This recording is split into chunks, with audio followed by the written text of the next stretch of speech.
about to go live. About to go live. This guy over here, ladies and gentlemen, you know what I'm saying? He's talking a whole bunch of... I'm not going to let you know what we're talking about because I'm going to keep his information private. You know what I'm saying? What's popping with you guys, ladies and gentlemen? What's going on? What's going on? This guy over here, Isaiah, of course you know who I'm talking about, popping a lot of junk. He's scared to go get a New York Knicks shirt because he thinks he's going to jinx the team. You know what I mean? I'm not gonna lie. He's got that song, and he's got that Stevie Wonder song in his head. Very superstitious. What's popping with y'all, man? We about to get this thing started tonight. The New York Knicks. No, not just the New York Knicks. A whole bunch of whatever teams are in the lottery, man. We about to find out where we pick. Now we can really get into the nitty gritty and start to break some stuff down. We're just 26 minutes away. That's right. So we find out if the Knicks defy the odds. Get that number one pick. I got Isaiah here. We got Kevin here. You know what I'm saying? All right, fellas. Yeah, I'm excited, man. We've been waiting for this moment since the season got suspended. Right. when the draft was going to come. First, we had to get the coach, and then Leon just started filling in all of the management positions and the development positions.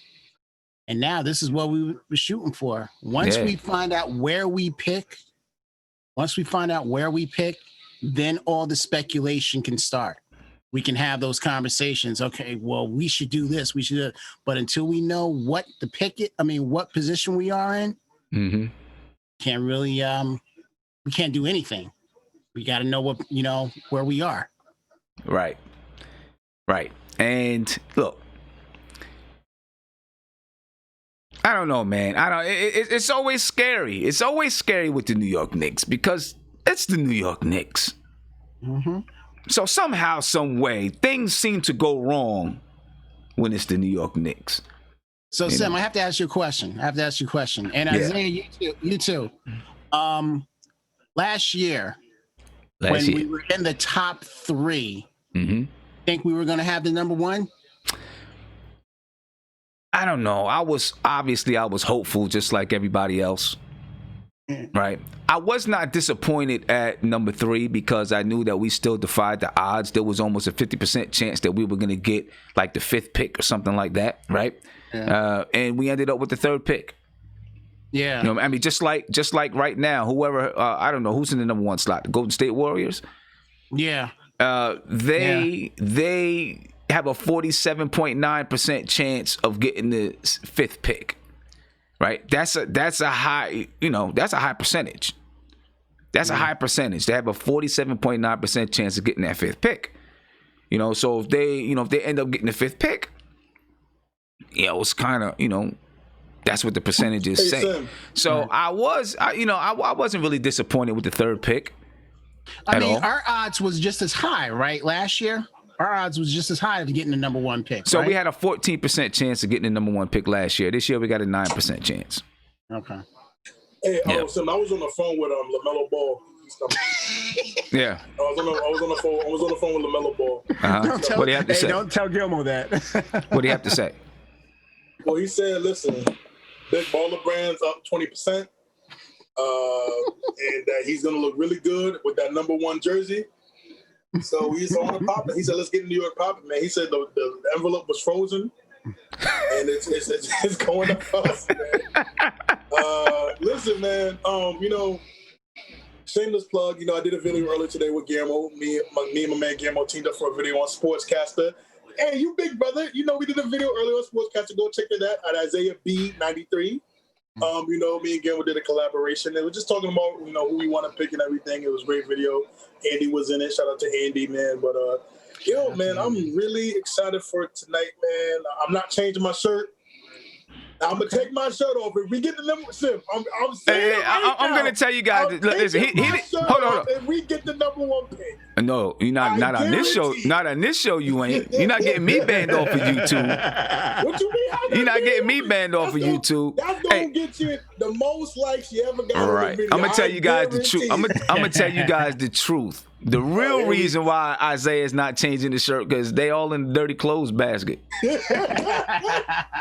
listen, Yo, that's the truth. That's the real reason. His mother sent me a text this morning and said, "Will you tell this boy to wash his damn clothes?" Hey, you wasn't texting my mama. I know that wasn't my mama. Hey, right now the Milwaukee Bucks are up 99-82 over the Orlando Magic. There's about 8 minutes left in the fourth quarter. Orlando upset Milwaukee the last game. Milwaukee said, "Nah, it's not happening this time." And look, that was the first game. It happened. I have no doubt in my mind that Milwaukee's going to win that series. You know what I mean? No doubt in my mind Milwaukee's going to win that series. But, okay, so now I'm putting you on the spot, on the hot seat. Okay. What do you think of the Lakers Portland series? That's a different story, man. That's a different story. The Los Angeles Lakers and the Blazers, that is a different story. I think that the Blazers have a lot of they have a lot of ingredients that give the Lakers trouble, right? They have guard play, fast guards, and Damian Lillard, obviously. CJ McCollum. They have bigs that can battle with Dwight Howard and Anthony Davis. Yeah. Anthony Davis, yeah. Right. And JaVale McGee. And JaVale McGee. You know what I mean? Yep. So they got a couple of bigs, not, they don't have three bigs like they do, but they got a couple of bigs that can throw their bodies around and bang with them. So and then they have moxie. Right? Yeah. That's something that Phoenix and Memphis just didn't have. You got to have a certain level of moxie. No matter if it's right or wrong, you got to have a certain level of confidence to go up against LeBron James and Anthony Davis. And they have it in Damian Lillard, CJ McCollum. And then, even though Carmelo Anthony isn't the same Carmelo Anthony, he still has that moxie. You know what I'm saying? He's a threat. He is a threat. Hey, Sim, I'm going to say this, man. If this right here is one, I don't want to say it's the most important game of LeBron this year, but no, I'm going to say it. This is a top 10 game for LeBron.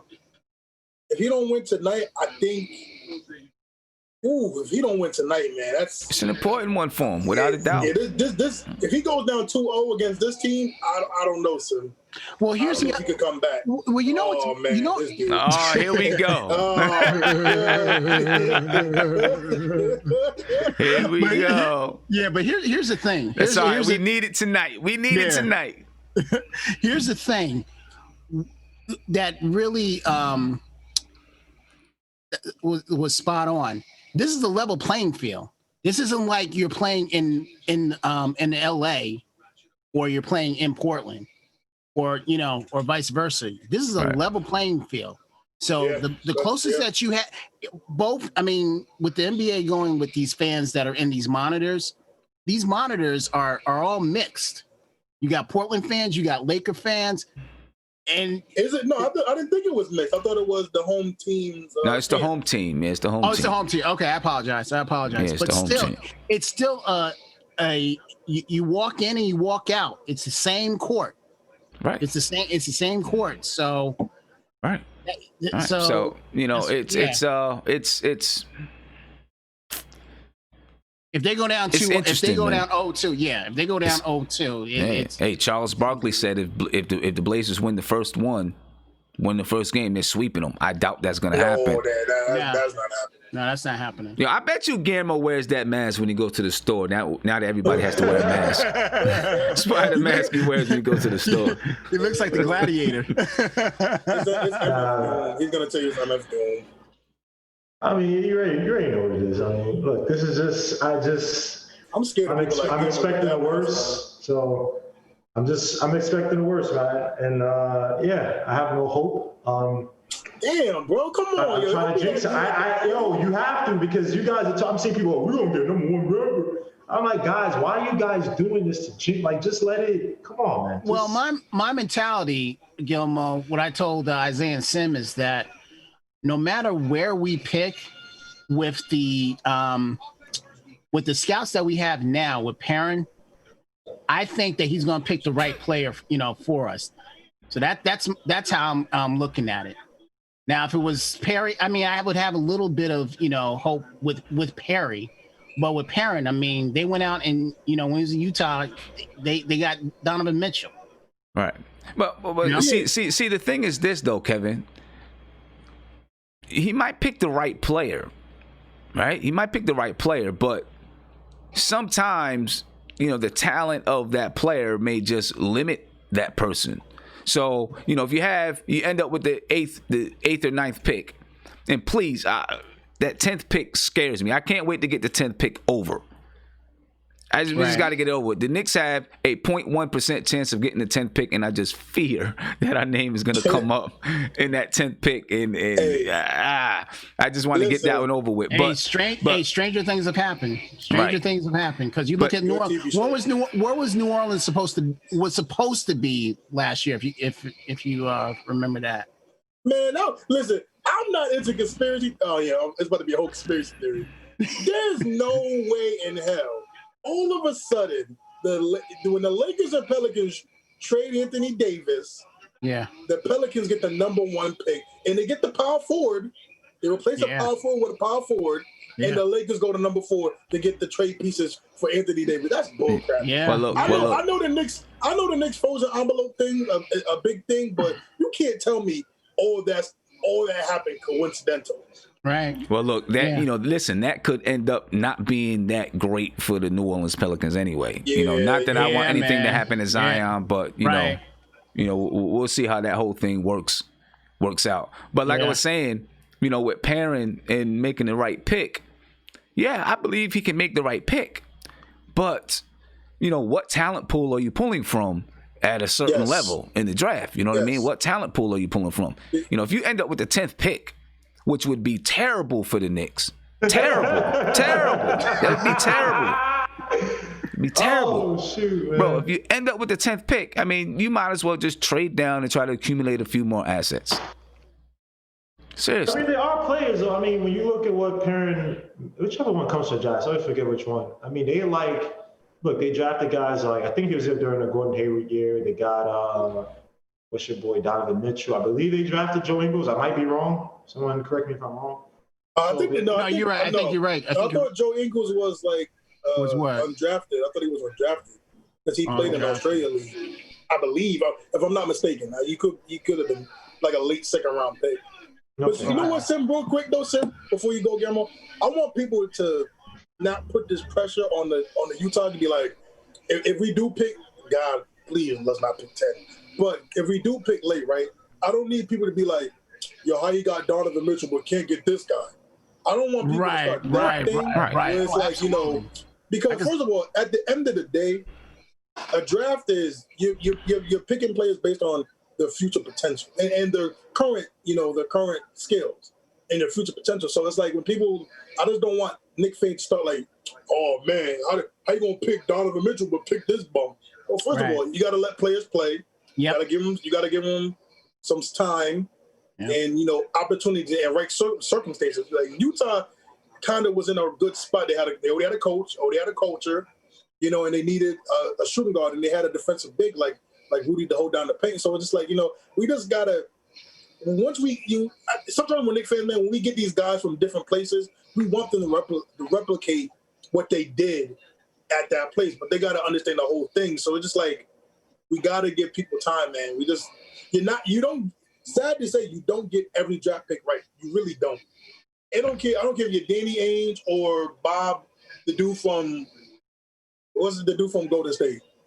Oh, I forget his name, but Bob, I know who you're talking about. Yeah. Listen, they talk about Steph Curry and Klay Thompson, but they don't talk about Harrison Barnes, and they don't talk about a couple other guys they drafted. But listen, man, we just gotta, do our thing, man. Couple of things I want to ask you about. Speaking of Utah, the Knicks hired Johnny Bryant as an assistant coach. Great move from Utah, who has a great relationship. Reportedly, has a great relationship with Donovan Mitchell.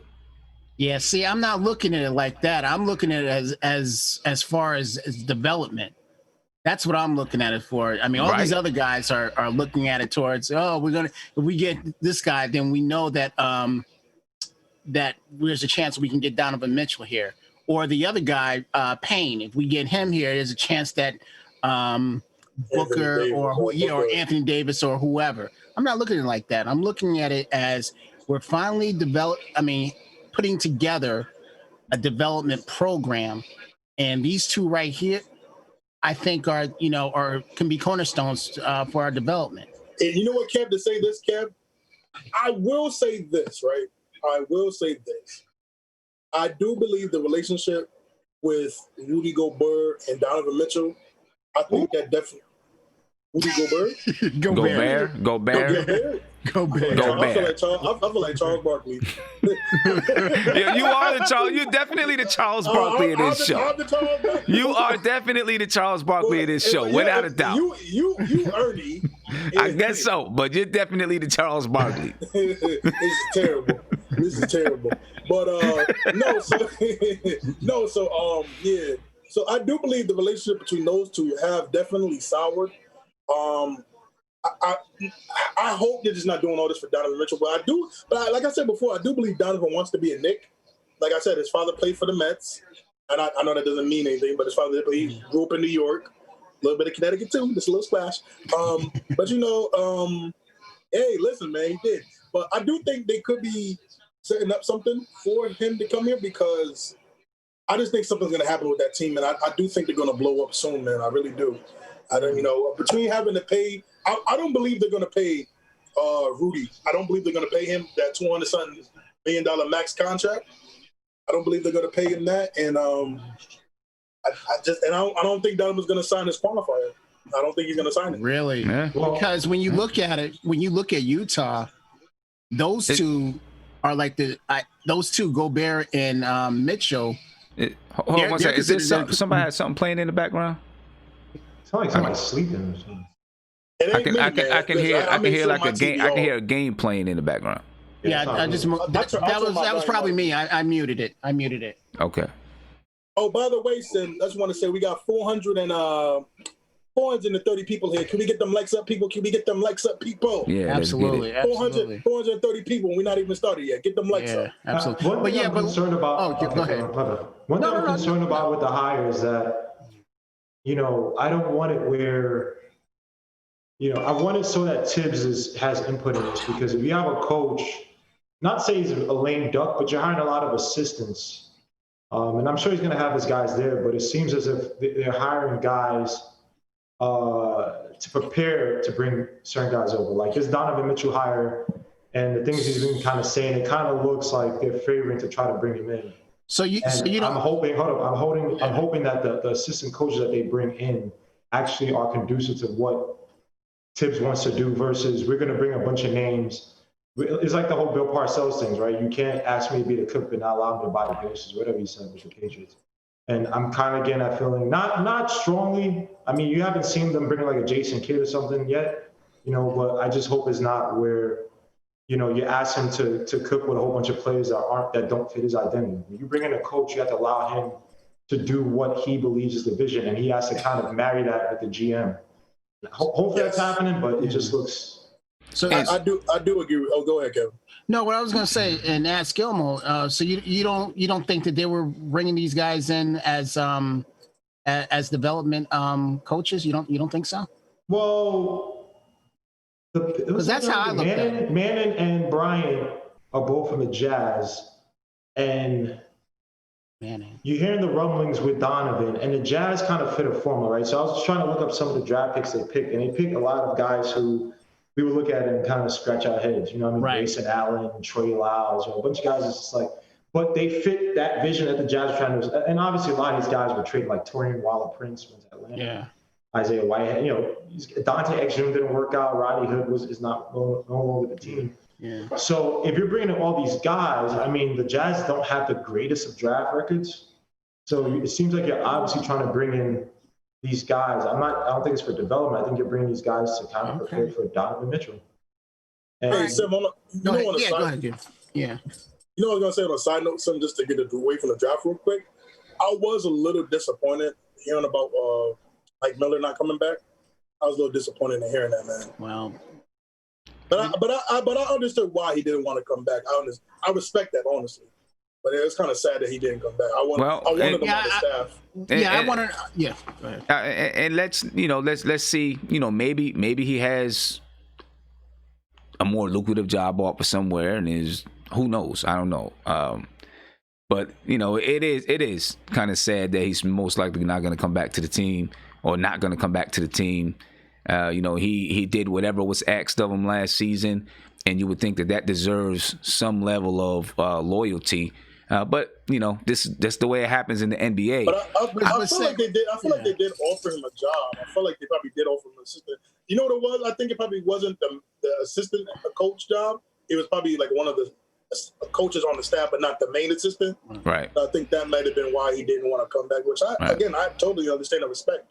And then you got to look at it from the other side as well, because he really, even though our record, he had a better winning percentage once Fizdale was terminated, he really didn't really focus in on the young players as we would have thought that he was going to. Like, well, I mean, that's kind of hard though, because look, if you're kind of a lame duck coach, you didn't bring in any of these guys. You're so, I think at that point, and given all the chaos that makes you have Steve Stout being an idiot, you're trying to base it, and I can't fault Mike Miller for this. You're coaching for wins. You're coaching to try to get your next job because you know this organization is trash.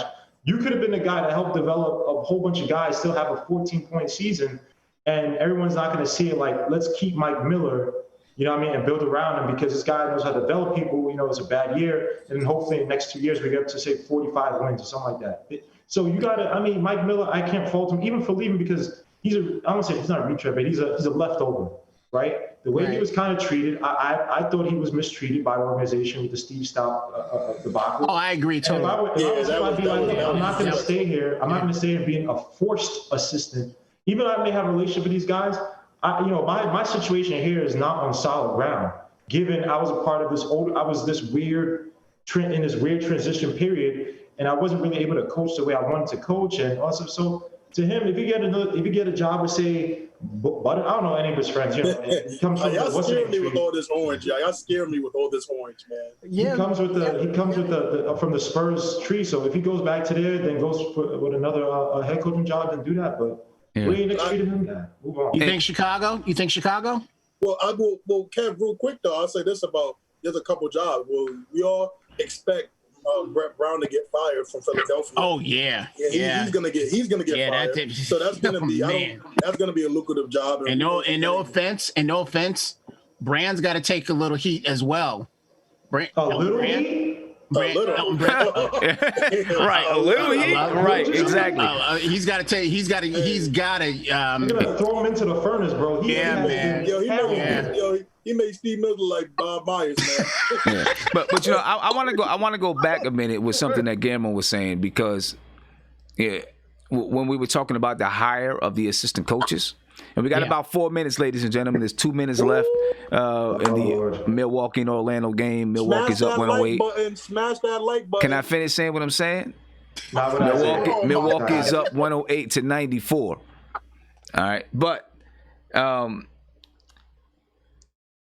when Guillermo was talking about these assistant coaches being hired, these aren't assistant coaches that Tom Thibodeau has worked with, right? Now, I'm sure he's had input, but it doesn't seem like he's like, yeah, I want that guy from the Jazz, and I want this guy from Kentucky. You know what I mean? And these guys have to be able to. Now, I'm sure he was probably in on the interviews, right? But now they're doing all the interviews through Zoom, which is going to be a lot different than sitting face to face from somebody and doing an interview and actually, getting to know somebody and working with somebody side by side. That's the reason why a lot of coaches hire, people that they've worked with, because they know that their personalities match. They know that they have the same ideals when it comes to playing basketball. That right there, that does concern me a little bit. And it's surprising given that Tom Thibodeau and Leon Rose are so close. So that right there, while that surprises me, it also gives me a little bit more confidence because I'm like, okay, they're close. They know each other. They probably have good communication. So they probably are both in agreement in the way that this is going down. So. The other thing also, Sim, is when is is Woodson still in play to be on the bench as well? I don't Wasn't he know. hired? I think he was hired already. I don't think he was hired yet. I don't think he was Yeah, hired yet. that's what I'm saying. wasn't That's what I'm hired saying. That's what I'm saying. Wow. I thought he Oh, was- Nick, you got on orange too, Nick? Wasn't hired yet. Scary, Hey, yo, y'all and listen, scary. this was not organized that we have on orange. Oh, You know, yeah. it wasn't organized. You know what I'm saying? It just Y'all look like wasn't Hold on. organized. I'm sorry to cut you off. Who's that guy? Mark? Who's that? I thought. What? Who's Yeah, that? that's Mark. That's Mark. Wait, should he have blue on? What should he have the Mavericks blue? Oh, Yeah. Oh, wait, is this Mark before the KP trade? Who's this Mark? I don't. What was that MBK, man? Yeah, I don't know. What's up, bro? Boys won last night. Yeah. You better stop it.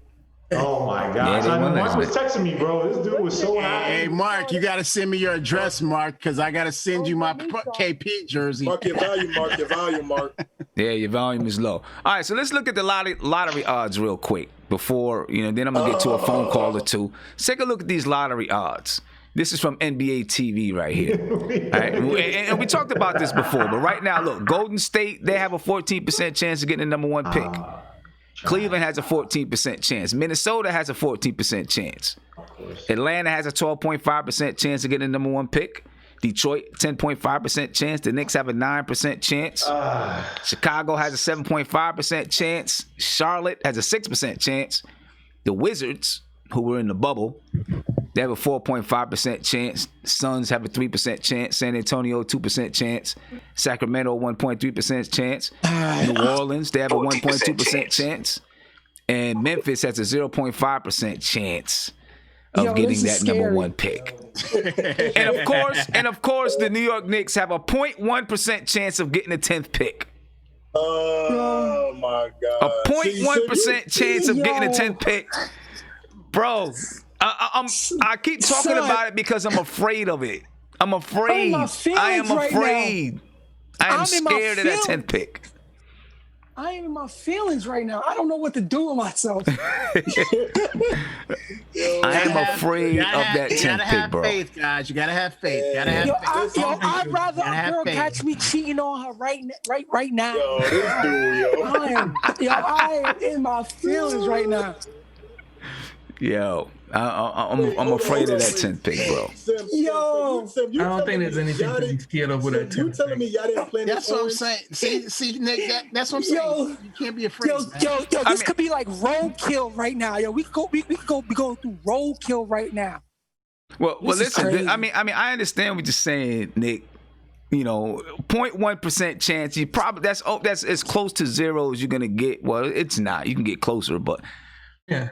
it's still scary because there's that little tiny percentage of a We chance, don't and it's still have scary. luck. You ain't gotta yell, bro. We can hear you. Yeah, I know. Yo, remember when Mark first came on, you were calling him the angry rapper, the mad rapper or something like that? Yeah, I remember that. Oh, he called me that? I didn't know he called me that. Yo, Are you serious? because you Mark, used to literally sit say in that. the. Hey, Mark, you used to sit in the dark. No one could see what you look like. No, Right? no. You no. would sit I in the didn't dark. But still, I know. Whatever you didn't Yeah, have, you used I to know, sit in the dark, and then you start screaming into the microphone, and no one knew who you were. You was like Ghostface Killer before he took off his mask. Listen, Hey, man. Sim, hey, Mark, You let me see tell my something, name, Mark. right? You see what they call me, right? Who's Mark, right? Yeah, but I see you cut the who's off now. You cut off the who's. It's just Mark. Yeah, come on, man. And that's not how you spelled your name before. It was MARCC. I do it all, I I ain't do it gonna all lie, types of yo. ways. I ain't gonna lie, yo. Back when Mark used to do those rants over the phone, that used to be the funniest crap. I swear to God, yo. Because I ain't gonna lie, it's exactly how everybody feels, but he would want to do it. Yeah, I just had to take it upon myself to be the one. I'm All always right, the fellas. one, man. We about to What's get the to line? it. It's Oh my here. God. It's here. Yeah. The game is over. Mm. Milwaukee Don't get me won. touched. All right, I'm gonna get my results board up. I got a little results board that I'm putting up on the screen. I just put it up on the screen, Oh Lord. Oh, man. and Lord. Listen. Yo, what Milwaukee- is so funny? Milwaukee won 111-96. So they got They this one dominated. back. They got that one back. So now we're just waiting. This is the Knicks time of year right here. It's been like that, right? The next time of year is the NBA lottery and the draft. That's our playoffs. And the first 5 games of the season. Hey, Mike, you don't have. Mike, you're a mess, Mike, man. you don't even have to pick that up. You don't have to pick up the mic. We can hear you clear. Oh, my bad. Hello. Yeah, we can hear you clear. That makes it like I'm 10 so times nervous louder. after All right. Oh my God, I'm so nervous. I'm just nervous. Here and we go. fickle Here right we now. go. That's Rachel all. Nichols is doing the thing. I'm not listening to it because I don't want it to come over the thing. You know what I'm saying? It's going to be a little bit weird, a little bit crazy, right? Because of the way things are going. And so everything is being done through Zoom. Right now they're showing, well, they just got their reporters up talking about whatever. And you got everybody up on the screen now. And Oh I my just- God. all right. Can I just say I don't like Rachel Nichols? I can't because she's one of those Knicks for clicks too. So Yo, her voice is top All of 10. ESPN. It is top 1 most annoyingest. Yo, you seen I've that heard. post they did earlier? That was corny when they did. yeah, the oh crown yeah, yeah. thing. You see that? was corny. That was corny. Yeah, that was weak. That was Okay. corny, man. Yeah, yeah. I'll let Yeah. him know about that too. Man. Shout out to everybody that's in the chat, man. Shout out to it's on We got ESPN. 500. Mics up. We got 545. What'd you say, Evergreen? Let's What get the channel mics is it up, on? people. No, let's- I saw it on Hold Twitter. up, hold up, hold up, hold up, Preview guys. Hold up, guys. stuff. Let's go one at a time. Too many people talking at the same time. We got to go one at a time. What'd you say, Evergreen? Nah, I just wanted to know, are they doing it on TNT? On ESPN. ESPN. ESPN. On ESPN? Oh, okay, Yeah. cool. Sim, Yes. you can't put the display on your screen. Nah, man. Oh, okay. They- Yo, they'll YouTube got they'll- strict. They'll cut the stream off. They will cut the stream off. So we're not gonna do that. Hey, fellas, can we just make sure that we have ESPN not playing in the background for Yeah. everybody, so he don't get flagged, please? Yeah. Oh my God, Wait, I'm Gammo jerseyed up. nervous. That's what, man. RJ, it's the hope. The hope in the future, man. Oh, I'm so Listen. nervous. Why I'm about to put my jersey on. Hold Hey, up. listen. Yo, I was throwing air punches today, man. The way I was in my feelings today, man. Throwing air punches, man. No, And stop listen, lying. You know, you was upset because your boy got thrown out a couple of days ago. That's what happened. Yeah, because it should have been 2-0. Yeah, my boy was Steph stepping Curry up. look like a Steph Curry like a neo Look, soul Mark. singer right now. If you keep talking about KP, I'm gonna just kick you out. That was my fault. I I'ma just kick you out, antagonized him. bro. That was my fault. I'm gonna just kick you out. He ain't gotta do Yo, Evergreen, that's Sim a salty. Yeah, stop talking about KP, man. Yo, Evergreen, that's They brought it up. Yeah, that was me. That was me. They bring it up all the time. I'm just messing with you, Mark. I'm just messing with you, man. It's cool. It's all good. It's all good. Why does Steph Curry have these terrible braids on, man? What the hell? Yo, he look like an R&B I don't 2000 know what's singer going on. with the Timbers. You know, light skinned men always Oh, explain. Oh boy. Here we go. there we go. Let's go, Mark. Am I lying? Yo, he Oh, look like he boy. just, yo, he like, how does it feel? he look like that type of singer. It's like a B2K singer. You should know about that, Isaiah. Yeah, word is born. You should know about that. B2K, and it I took can. my girl to one concert. I did have a good time, but I took my I ain't girl going to one front. They got concert. hits though. Thank you. Oh, thank you. They got hits, man. I ain't gonna hold you. Come on, man. They taking too long. They need to just go ahead and get to it. You know, Yo, Just Sim, go ahead and just be get to it. patient, man. Cause just be patient, bro. right? Just go ahead and get to it. We need them just go ahead and get to it. They're taking too long. You know what? Yo, He's speaking on the Knicks. I can't even hear what they say. He's talking about the Knicks. yeah, yo. Hold on, one at a time. I was just about to say that. Hold, what you say, Nick? I said you don't rush it. You might rush into number 10. I know, right? That's what I'm saying. Yo, Sim, they're talking about the Knicks right now, Sim. They're talking about the Knicks. What they say? I can hear it. I can't hear it. Oh. Yo, low-key Sim, if we get 10 pick, you just need to end stream. Just That's end what I'm stream. saying, right? Exactly. I was about to say that. If we get the 10 pick, Yo, I'm end gonna stream. just end the stream. We get the 10 pick, I'm gonna just end the stream. Click it off, 'cause that's how everyone would feel. Click it off. Hey, here's some hope. The Pelicans got the number 1 pick last year, 6% chance. So, Right. Hey, not for nothing. Nah, Not for they- nothing. I, yeah. You know why they got that. I know, They had Mark. to date this. That was in luck. That was given. I don't want it to be like another Orlando Magic when they first got Shaquille O'Neal. Then the next year they got Penny Hardaway. Oh, Well, they traded for Penny Hardaway. Traded for that. No, they didn't. Yeah. Oh, Hey, what's up, yeah. man? But they got what's the- up, little man? We're gonna see if we Hey, can get little man. Hey, what's up, little man? Got the Yo, Knicks look, representing the look, Knicks. That's so what my I'm talking son- about. Let's get why it. would you torture your son like this, Evergreen? my son's Yo, birthday was Ever- yesterday, Oh, happy My son's birthday. Birthday. and I went and got him a custom made Knicks jersey. I gotta find it. His favorite number is 8. Oh, here it goes Okay. right here. So I went Okay. and got him a custom Knicks jersey. I thought you Hold said on. 6. Like how we raising our kids out here, That's right. Yes, sir. Yes, sir. right? Hey, Evergreen, that could be considered child abuse to make your kid a Knicks fan this early, man. Come on. Word. Yeah, You don't want to go through this pain, man. This is pain. This is torture, man. You gotta Yeah, start that him is early. pain, man. You know what I'm saying? His favorite number is 8, so we gotta start him early.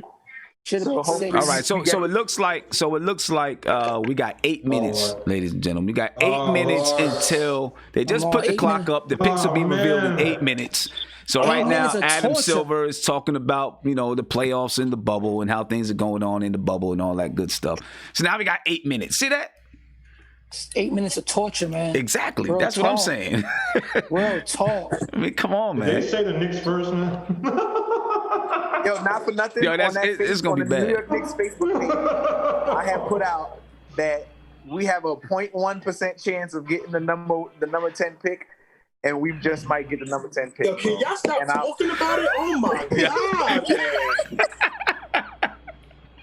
Yo, y'all killing me with I this. put like this: the year that James Dolan is no longer the owner of the Knicks, I bet you will get the number 1 pick. Oh my god, here it is. There we Oh my go. god. Here we go. Here we Oh go. Jesus. Oh my god. Please. Yo, chill out, Isaiah. You're making me mad. Chill out. Chill out, bro. Yo. Oh boy, I don't know, man. Yo, Sid, you think you got Grays in your hands? Don't let this go my way. You gonna see instant Grays. Yeah, I'm telling you, yo, if it don't go my way, I'm out. Like, yo, y'all ain't gonna see me. I'm gonna be crying. I'm gonna be crying, son. So wait, what's the furthest down you could tolerate? 10. 6. 10. I don't even want. You said I don't 10? even want. Oh, Yeah, 10. Hold on. That's the way what we can tolerate. Hold on. You said 10 is the farthest down we could tolerate? Not for me. If we get the No, 10th pick, that's terrible. And not because it's terrible, because we only have a 0.1% chance of getting the 10th pick. So that is just terrible if we get the 10th pick. I mean, Yo, if you low-key, like the 7th or 8th pick, we have a 27 and 28% chance or 27 and 29% chance of getting one of those picks. Right? So, all right, I can understand that. I can get that. If that happened, I can get that. I understand that. You know what I'm saying? But if we get the 10th pick, that's just... Nah, son, he trying to get us mad. He Yeah. trying to get us mad. That's all. I'm not Yo, Simmons a dude in school that be like, yo, we all gonna get suspended if we just do this. Yo, we all gonna get suspended. Like, yo, if you jump the fence and skip school, we all gonna get suspended. That's that. Yo, if y'all do senior skip day, we're not gonna graduate. Nah, that wasn't me. You got the wrong person, bro. That wasn't me.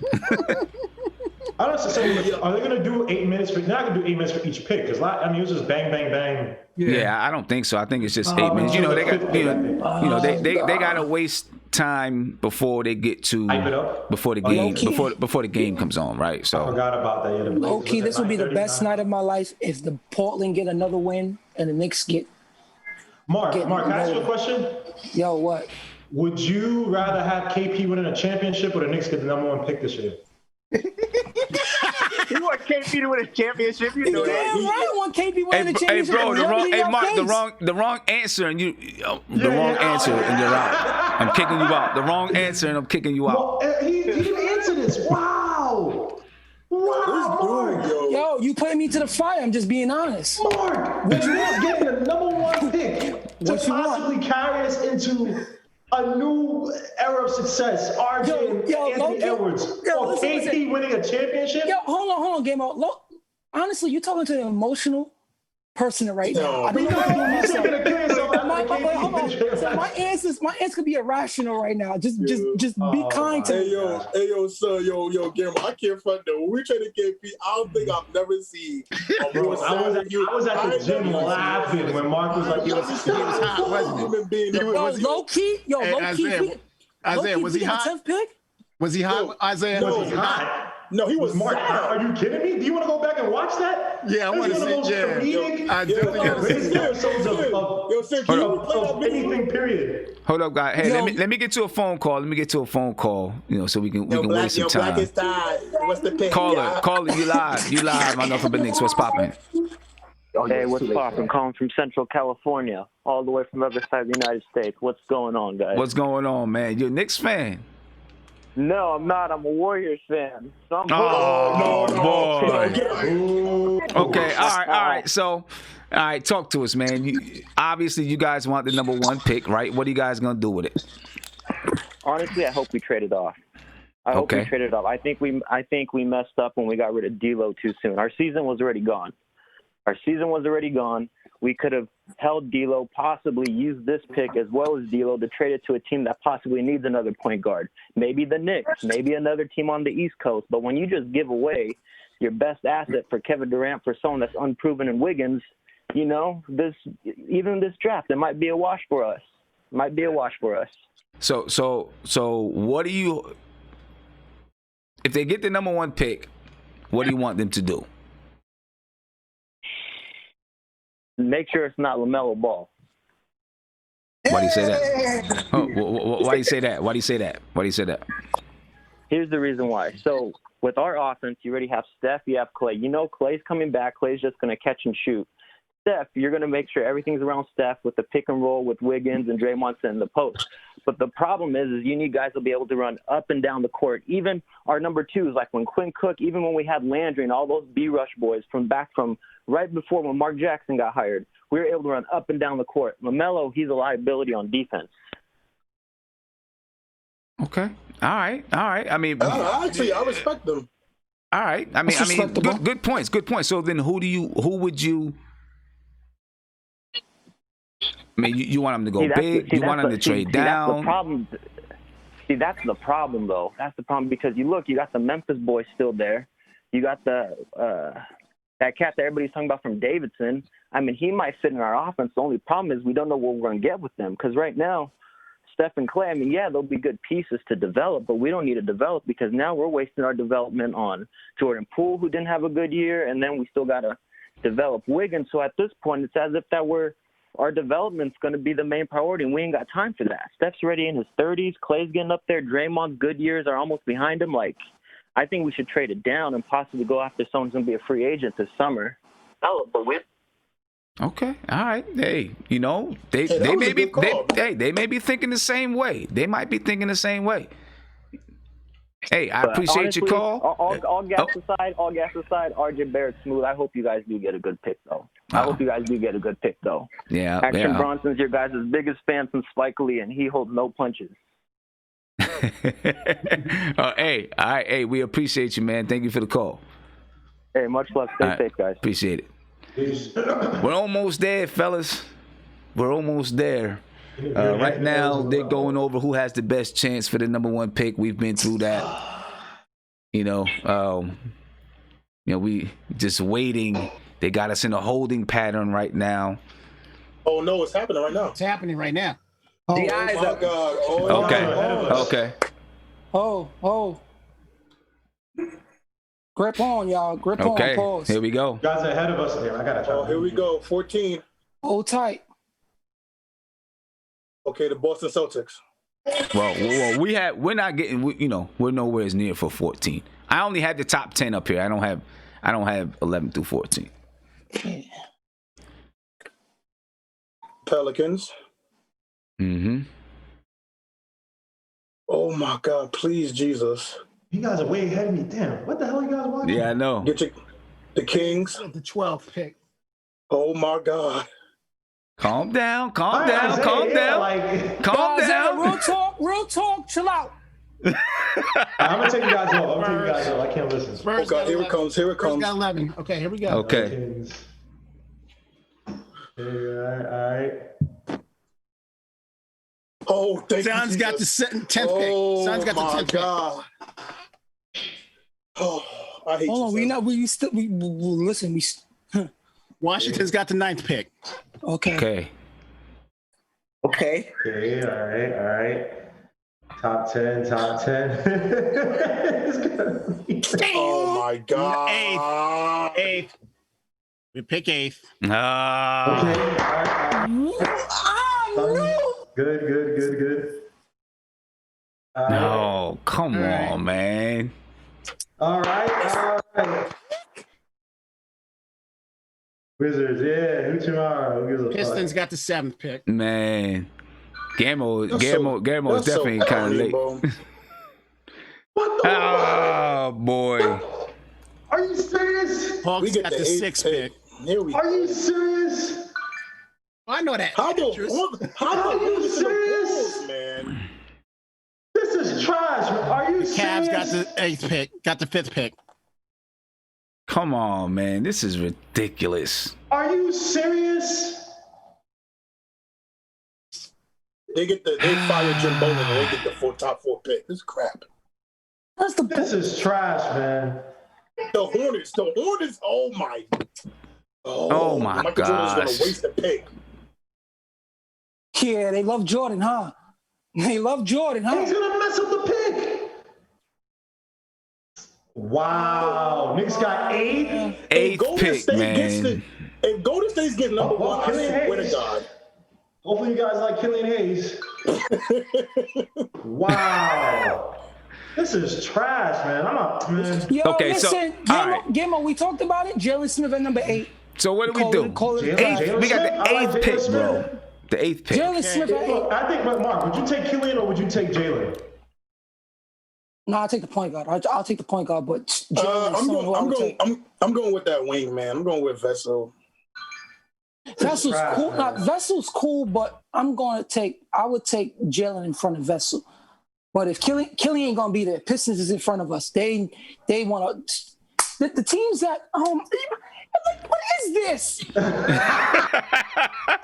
The 8th pick, yo. Wow. You know what? Honestly, I'm thinking we jump up. I'm thinking. Yeah, I think so too. No, I'm not Brandon. trading. No, listen. Nah, you don't trade Oh, oh, now. oh, He's one got at- for Donovan. I'm sorry. So One at a time. one at a I'm time. thinking. I'm thinking we just go for the point guard, and we just jump out early and pick up Kira Lewis. Like, Bro, Oh, that's I right. think- That's right. I think we just go straight for it because we're at number 8. Uh-huh. He was projected to be at like 20, and we know we need that guard. Even though we got Jared Harper in the G League and we got Lamar Peters in the G League, I think we just jump in that bag and we go and get the point guard we want that we settle with, as opposed to getting a Killian Hayes, who we know, yes, he can distribute the ball, but you know He can he also only got a shoot, set too. shot. He can shoot. I He can think we shoot. go after Kira Lewis, bro. Okay, Yo, so The best bet. So I let me got him ask on my this. book So at 8. is there a chance, because we talked about this before, is there a chance Kara Lewis, and then we can make some moves to get Sadiq Bey, Jalen Smith, and nab one of those two. Instead of having that second round pick, yeah. try to move that I'll second trade that. round pick yeah, up. I'll trade that. Yeah, I'll trade that. And then move up until, from the 27th pick closer to the middle of the draft. Now you get a Kira Lewis and a Sadiq Bey or something like that. You know what I mean? I mean, we talked about that earlier streams, right? We talked about Yes, that you on did. earlier streams, and that was something we said, hey, we'd be cool with that. So would you trade that 27 pick I'll do it in and a that heartbeat. second round pick to bump up? Yeah, I'll that's do what I'm that in a saying. heartbeat. Yeah, that's what I'm that's saying. saying. So that makes sense, but right? this is Go also a Kira team. Lewis, Hold on, This hold is on. not- Kira Lewis, I'm sorry. and then bump up. But this is not a team. I mean, this is not a draft where we got to think about this the right way. This is not a draft with a lot of guys that we got to move, because everybody's saying, we got to get a point guard, right? Why not try to get as many assets as possible and build around him, right? I mean, if you could get a guy if you want Kira Lewis, it's fine enough. But say a Killian Hayes not available, right? Maybe you go for a Jalen Smith, and maybe get Kira Lewis later. You never know. I just don't feel like we have to trade up all these assets just to move up for one guy in a draft. Yeah, but you got to see a lot of pieces. Gamble, you got to look at the other teams that are in the middle of the pack that need point guard. There's not that many point guards after you get past the main five. After you get past that main five, there's still 20 other teams that still need to pick, bro. And after you get past that main five, the next guy down, even though he's projected at the 20s, is Kira Lewis, the point guard position. So why does this feel like a Cole Anthony pick? In the middle need a point guard, right? Detroit needs a point guard. Hold on, Mark. Oh, my bad. You see what I'm saying? Detroit needs a point guard, right? Who else needs a point guard? You would go so far as to say maybe Minnesota, right? Minnesota could potentially use a point guard, right? Doesn't Minnesota have D'Angelo? They have exactly. Yeah, but who else after D'Angelo? Who else is their point guard after? Yeah, but they're not gonna Nobody. pick another point guard in the first round. They got D'Angelo. Actually, hold up. It's a Timberwolves. I apologize. They might pick another point guard. Whether it's the first round or not, that's irrelevant. What they're going to be drafting for need at this point. Yeah, and D'Angelo stay hurt too. Right. So they're going to need another point guard. You can look at a bunch of teams. They have backup point guards in. Okay, so all right. So let me ask you, Nick. Let me ask you. Trash, man. All right, here we go. What about Cole Anthony? The Bulls got the fourth pick. Bulls got the fourth pick. Bulls got the fourth pick. What the Bulls gonna do with that? They don't know what time. They don't know how to draft. They don't know how to do anything. Oh, this is eight. Hornets got the third pick. Oh my Warriors, God. hey, come. Good job. They got the freaking. You said Warriors got the second pick. The Bulls got the first. They're gonna take Anthony out. Well, he fits their team. So who got the first pick? The Minnesota Timberwolves. What? And the Warriors not gonna pick LaMelo though. No, they're going for the big man.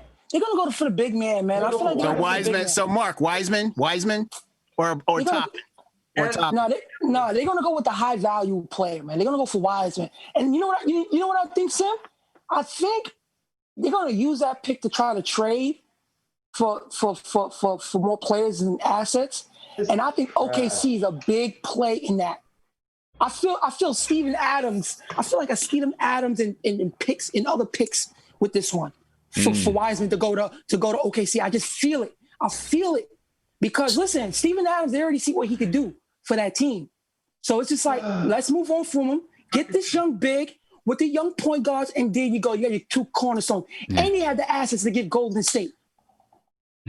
So the lineup, ladies and gentlemen, the Minnesota Timberwolves have the number 1 pick. The Warriors number 2, the Hornets number 3. Hold up, Mark. Chicago Bulls number 4, Cleveland Cavaliers are 5th, the Hawks are 6th, the Pistons are 7th, the New York Knicks are 8th, the Washington Wizards are 9, and the Phoenix Suns are 10. But where was the Hornets coming from, Sin? Where was they coming from? Exactly. Well, let's go back and look at the lottery odds. Let's go back and look at what the lottery odds were. Yo, they hopscotch. All right, let's look at the lottery odds. So Minnesota had a 14% chance of getting the number 1 pick. Okay, so they was top three. They were top 3. They were top 3. I'm not mad at that. The Hornets, they had a 6% chance of getting that number 1 pick, and they jumped into what? That's what I'm saying. The Hornets jumped into that 3rd pick. I mean, yo, next year I want to be the 6%. Wait a minute. Hold up. Evergreen. Yes. Evergreen there? Yeah, I'm here. You jinxed us. Someone just said it. You gave your son a number 8 jersey. Oh, Evergreen! Oh my goodness!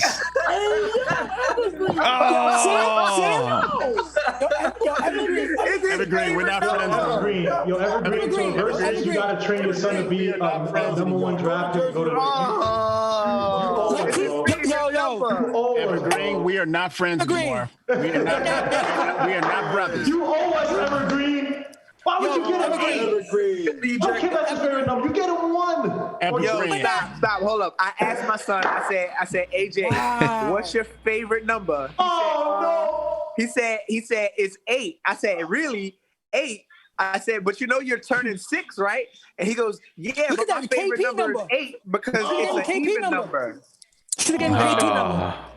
Boy. Why? Yo, Evergreen, you and that bagel need to remove yourself from this premise. Please. All Thank right, you, so Chad. okay, so look. So what are the Wolves gonna do with that number 1 pick? They're gonna pick Evergreen. Edwards. They They're go gonna for pick the- Edwards most likely. I mean, you They got gonna go for the D'Angelo guard. Russell. All guard, they could build around. Yeah, they're gonna pick. Yeah. But hold on, Sam. They could go for LaMelo because I'm telling you, D'Angelo is an injury-prone player, bro. And that's something they got to think about also. They can go Well, it's either funny. way. It's funny, Yeah, Mark, but because LaMelo's he was the representative for them for the draft here. Right. He was a representative. But Edwards is more of a surefire pick than LaMelo. Yeah, you're right. But You don't want to pick a D'Angelo and then you pull your eggs in a basket trying to develop LaMelo, and then he turns out to not be that. But let me ask you a question. Because you go next year, they're better prospects next year. So if you're gonna lose, say you have Edwards, even if what's the name sucks, D'Angelo, or he gets injured this year, you go into next year's draft with a better. Holy hell! Yeah, I mean, yeah, definitely. They're going to take Edwards. There's no doubt about it. Minnesota's going to take Edwards. The Warriors, what do you think they do? I think they get the big. I think they get the big. I'm looking at an OKC Warrior. That's my prediction. They're gonna poster up that team. So right now they could use Steven Adams because he has the experience. Get a young player from them and some picks and use that. Remember they got the Timberwolves pick also. So they could do a whole lot of stuff. So Mark, you're saying that they will trade the pick to OKC? Is that what you're saying? Okay. Yeah, because look, you gotta look at OKC right now, right? So we got Chris Paul next year. Chris Paul, I think they're going to trade Chris Paul, right? So now you're going to go into a phase where now you really have to find identity for your team once Chris Paul leaves. So now why wouldn't you get rid of Steve Adams? Because again, he's older. He's really not going to serve any purpose now for that team in some sort. So you go get a younger big. Which is Wiseman. And remember, they accumulate all these picks. What are you going to use those picks? You might as well get the big, pair him up with Shane Gilgeous-Alexander. So you have your little two cornerstones, and then you can give Golden State, Steven Adams some picks that they accumulated, and a role player, and a fine short role player, and that's what Golden State wants. That's what Golden State want right now, to post up that team behind Steph, Clay, and Draymond, and that makes perfect sense. You put Steven scenario. No, why would Wiggins go in that trade? Because the money got to match. Adams got a big contract. Yeah, he does. Ooh, you're right. So, and then on top of that, honestly, this is something that Sim brought up a couple days ago. You're right. If OKC gets out of this first round, what real incentive do they have to move Chris Paul, who's got 2 years left and has been the cornerstone guy that got them to the playoffs? They do not like to pay.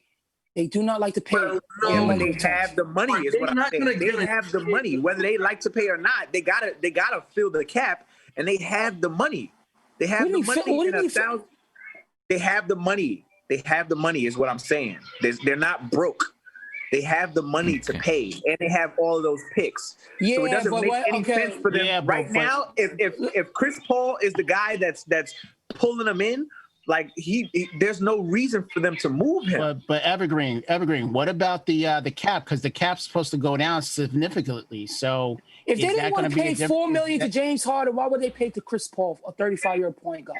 I mean, but the thing is, how long ago was that? Yeah, and the thing is, they're not going to be looking at making any moves in next summer, right? No. It'll be the summer after that. Not many big free agents go to OKC. We had that caller at one time call up and talk about it a little bit.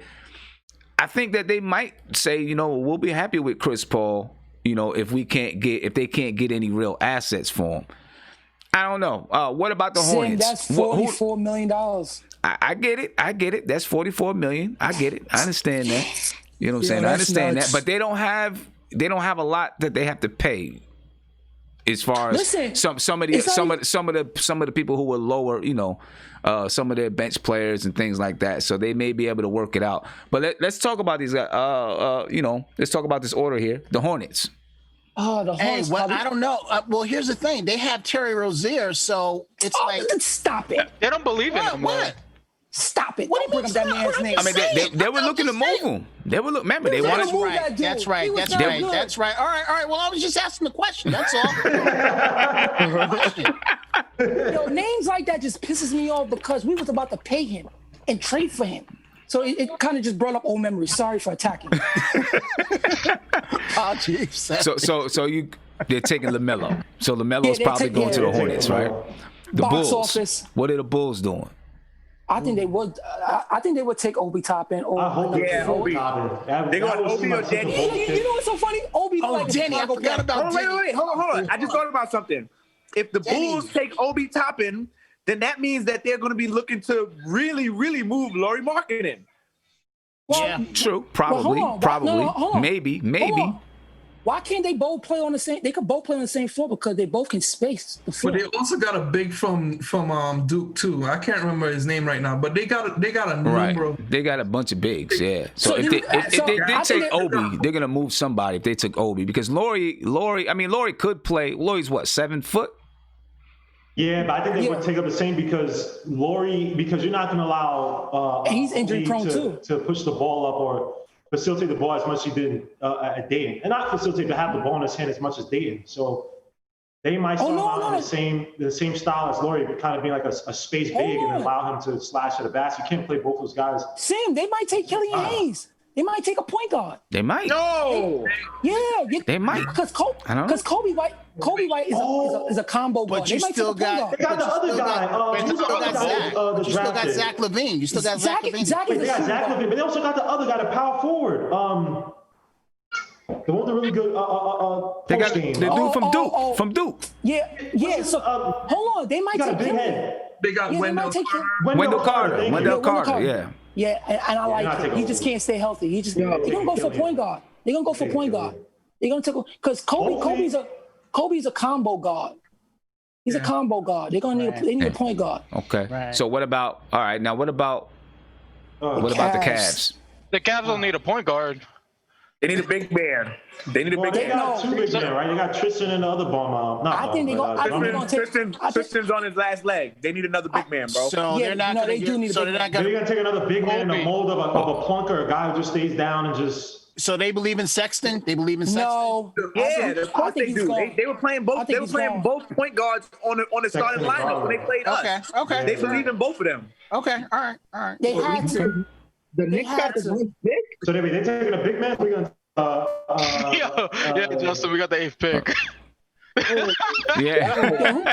Justin, we got the 8th pick. So what big man they taking? Because the next big man is like Daniel Toro. No, what's that center? What's that center they got? Okongwu? No. That is Tristan Thompson 1.0. Like, he is defensively really good. Ready right now. He's really, really good. He's really good. 6'9", so he's going to be the same thing as Wendell Carter. But also, let's not underestimate, there are going to be teams that make a lot of dumb decisions, and the Bulls might be one of them. So they could take. The Bulls draft well, though. I ain't gonna hold you. Bulls do draft well. They don't have a problem not drafting well. They reckon they draft well, man. So they draft well so much. Then why do they keep having the record that they do if they draft so well? Because they had a terrible coach. They have thank you, and that's why they got. Let's see the Bulls draft pick. So Kobe White last year. I'm just saying the first rounders. Wendell Carter. Hold on. Go ahead. Justin Patton, Denzel Valentine, Bobby Portis. Yeah, he's out.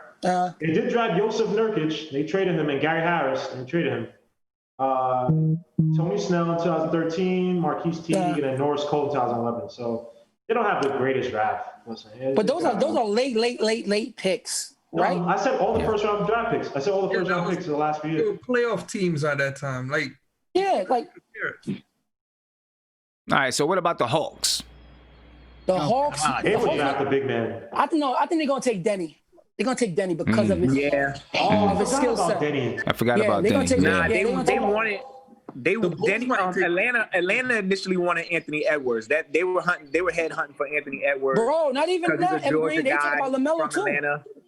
Well, they talked about LaMelo also, bro. Yeah, but you got to understand the box office that they bring in when they try to bring in, like, Anthony Edwards is from the A.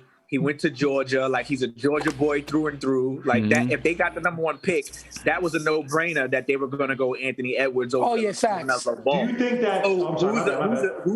Who's a substitute for what Anthony Edwards can do, at least on the offensive end? And you're looking at Denny. So I agree. If Denny's available, I think Denny. If Denny's available, they go with Denny, yo. I think the Hawks will go after Denny because I think they're kind of pissed that they traded that pick for Trae Young. Yeah. Something to the Euro hype. Hey, let me ask y'all a question. Could you see a scenario where what Atlanta and Dallas did could that work with us, even if we give them that team a player for us to move up? No. Who do we have? With the only that's us getting fleeced. Who do we have? And who are you talking about moving up with? Like, who are you trading? Right. Who are you talking about trading with? The Wolves, the Warriors, or the Hornets? Well, not that high. I mean, just so because I like Denny. I like Denny, and I wouldn't mind trying to get up. I'm not trading up to go get him. Yeah, no? Okay. Yeah, I wouldn't trade up for him. I'm just trying to put it out there. That's all. Listen, honestly, for me, if it ain't LaMelo, Edwards, or this feel like a Tyler. This feel like a Cole Anthony Tyler pick. Hold up, Mark. If it ain't LaMelo, Edwards, Killian Hayes, or James Wiseman, I'm not moving up on. I'm staying where we at. And again, this is why I still bring up, are we looking to draft the best available talent? Because we know that the best available talent kind of drops off after them. And that's why I'm telling you, with that number 8 pick, unfortunately, I got my son at number 8 jersey, but with that number 8 pick, you got to go with what we need the most. You got to go Kerry Lewis. But do you hold on. No, you don't pick no. Why would you? But see, me and Isaiah were talking about this before, right? We were talking about, I think it was a 2011 draft. We had guys like Kawhi. You got guys like Klay Thompson, who went a lot later. And if you put that draft back together, you're possibly taking Kawhi, Clayton, and Kyrie. So I think when you talk about best of play, again, you fit your game to the personnel you have, right? And if that means, okay, you don't have a dynamic, because look, you can have a Kerry Lewis and he can line up the boards and your team is still only getting 20 wins, right? You get what fits your team. We have a lot of holes. It's not just point guard play. We got a lot of holes. Like me and Mark were talking about this, I think, last Sunday. Me, Mark, Isaiah, I think Andy. And Mark brought up Jalen Smith, I know he might kill me, but hear me out. You're talking about a 6'10" player who can run the floor, play the pick and roll perfectly, can shoot. I'm talking about shoot. I'm not talking about, it's cute. I'm talking about Chris Bosh light. This is 36%, over 36% shooter right here. And it's not fuzzy shoot. I think off of like 3.6 attempts a game. I might be getting that wrong, but I think it's around 3 attempts a game. Has a little mid-range, like this kid can play and can move. So you're talking about a guy that you could put with a Mitch. And if we're talking about Mitch, we want to develop Mitch's outside game. He'd be perfect. You can have a guy where you can play Mitch down low. You can play Mitch outside or try, develop his outside game. So again, you fit your personnel or you fit your play to the personnel you have. And I don't think that we should force ourselves to put like this. All right, we have RJ, a guy Jalen Smith, Mitchell Robinson. You go into next year. I'm not saying you tank purposely. But next year, there's a better crop of point guards. And it might be a top-notch point guard that might drop, even if we get the number 8 pick next year again. Might be a point guard that drops to us. And we don't have to trade up and all that stuff. Versus you pick a Kerry Lewis, and you're trying to develop this kid, and he ends up being a Jackson. What's that guy? Reggie Jackson or something Reggie Jackson. Like that. A guy who can line up and score, but he can't do quality, like a quality guard. Yeah. So the only reason that I see that being, a viable idea is if we put a lot of development into Jared Harper and Lamar Peters. I'm an advocate for pulling one of those dudes out from the G League, specifically at this point in time, Lamar Peters, just because he's been under the quote unquote system, under the thread, and he's a little bit bigger than Jared Harper. Obviously you guys know that I'm a firm believer as of right now in the development and the coaching need for DSJ. So I like that idea. If we don't jump on Kira Lewis, you know what I mean, to go with your boy. But I firmly believe that we gotta do something with this point guard position first.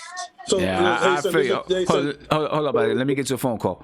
Caller, you live? What's popping? This is age. What's going on, man? How's everything? I'm good, man. I'm good. So the Knicks got the 8th pick, bro. Tell me how you feel about it. Do me a favor, fellas. Could you guys mute yourself because there's a lot of noise back there. Oh, sorry. I'm disappointed, but under Mike Miller, we started playing decent basketball, so it's not like we were tanking. So falling at number 8 is just what it is. But I just wanted to say, I know the Knicks need a point guard. Everybody say the Knicks need a point guard. But don't be surprised if Obi Toppin falls to number 8. Because from what I heard, a lot of teams are afraid to pick him because of his age. Right. 22, I don't know. They say that they afraid of drafting, putting their future in the 22-year-old hands. Because if you look at Anthony Edwards, I believe he's a teenager coming up. LaMelo's still young. And Obi Toppin is drafting a 22-year-old. Yeah, I think not really typical. Right. I think it's more than him just being 22, I think it has to do with him being 22 and he's a sophomore in college, right?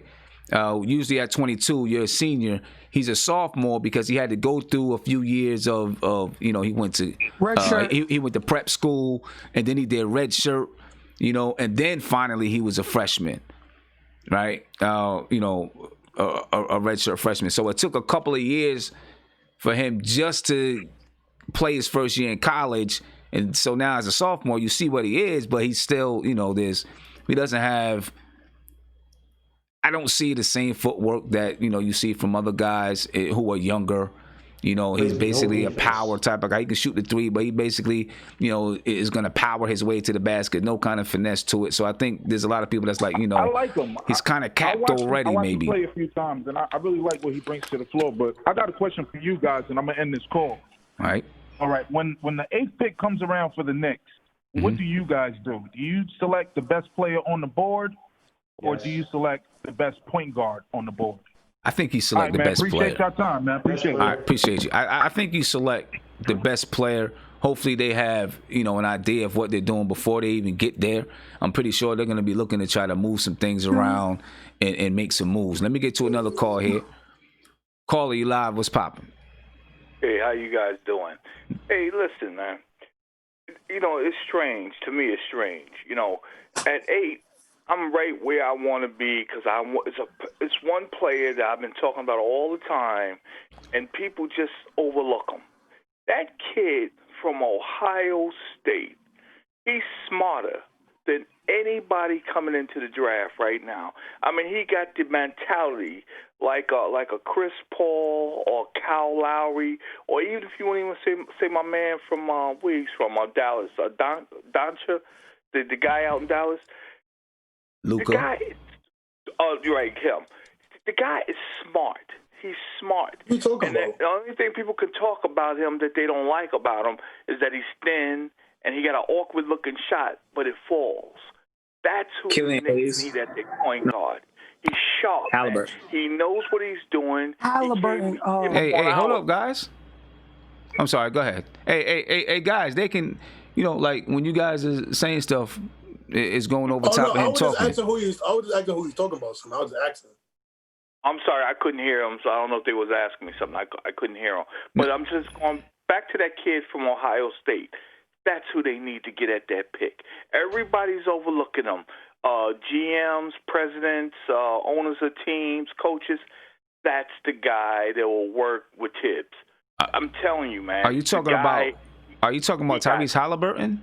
That's Iowa State. Yeah, I know that's Iowa State.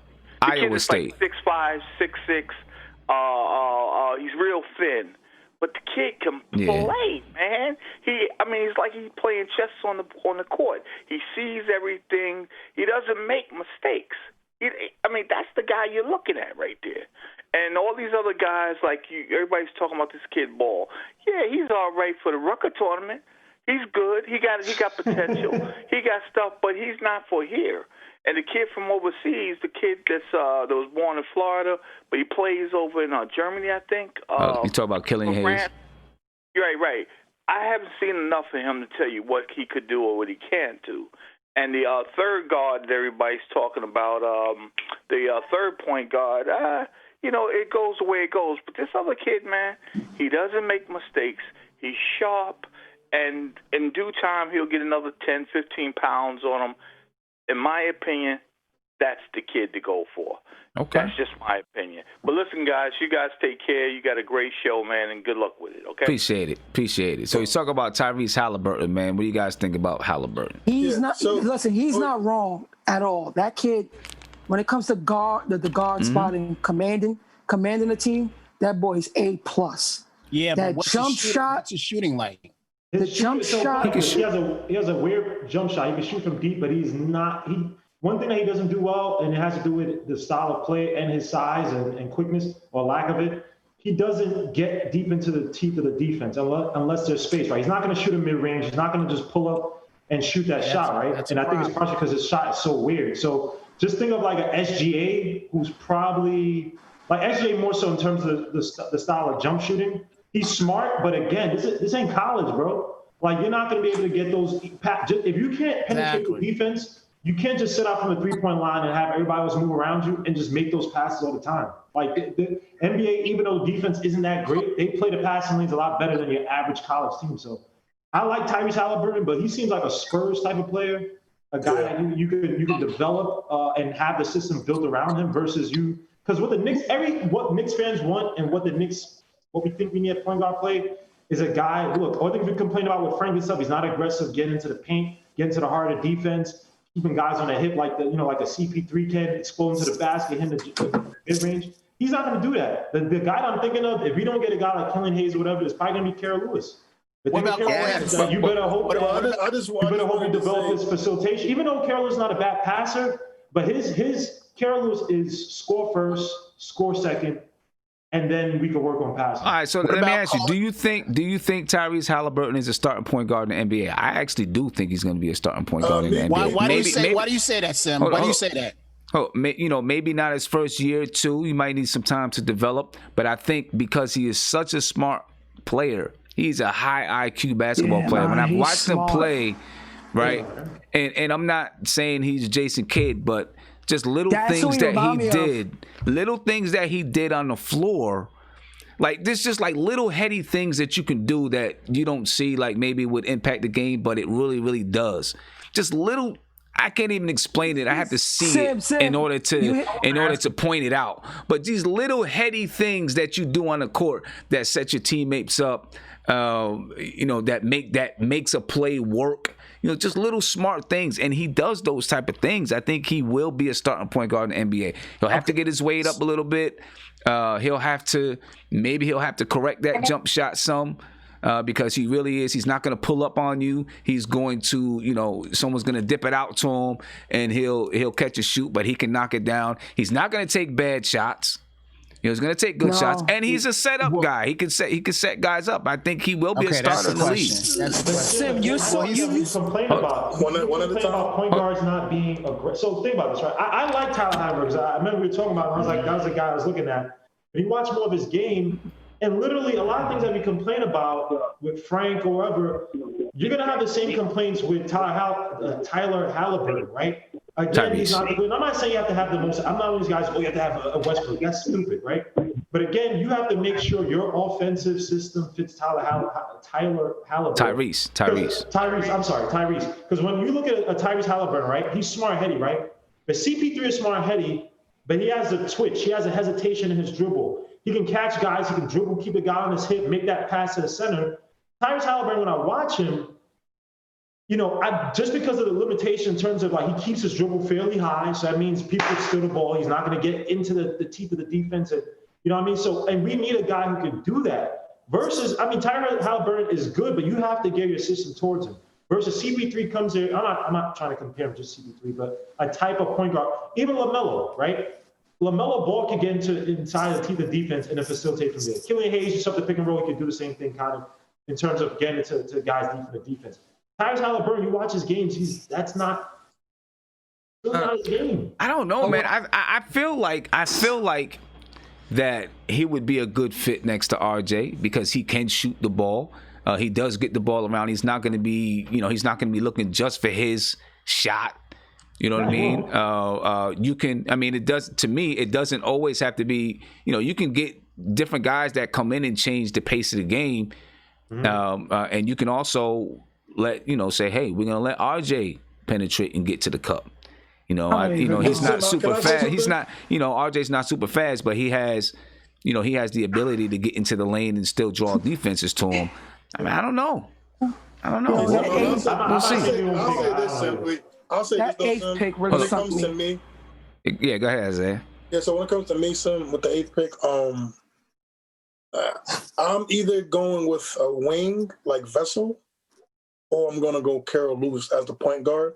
Because I do believe that Carol Lewis is what we want, and I wouldn't be disappointed if we go Carol Lewis or Vessel, because I believe the first pick should either be a point guard or a wing.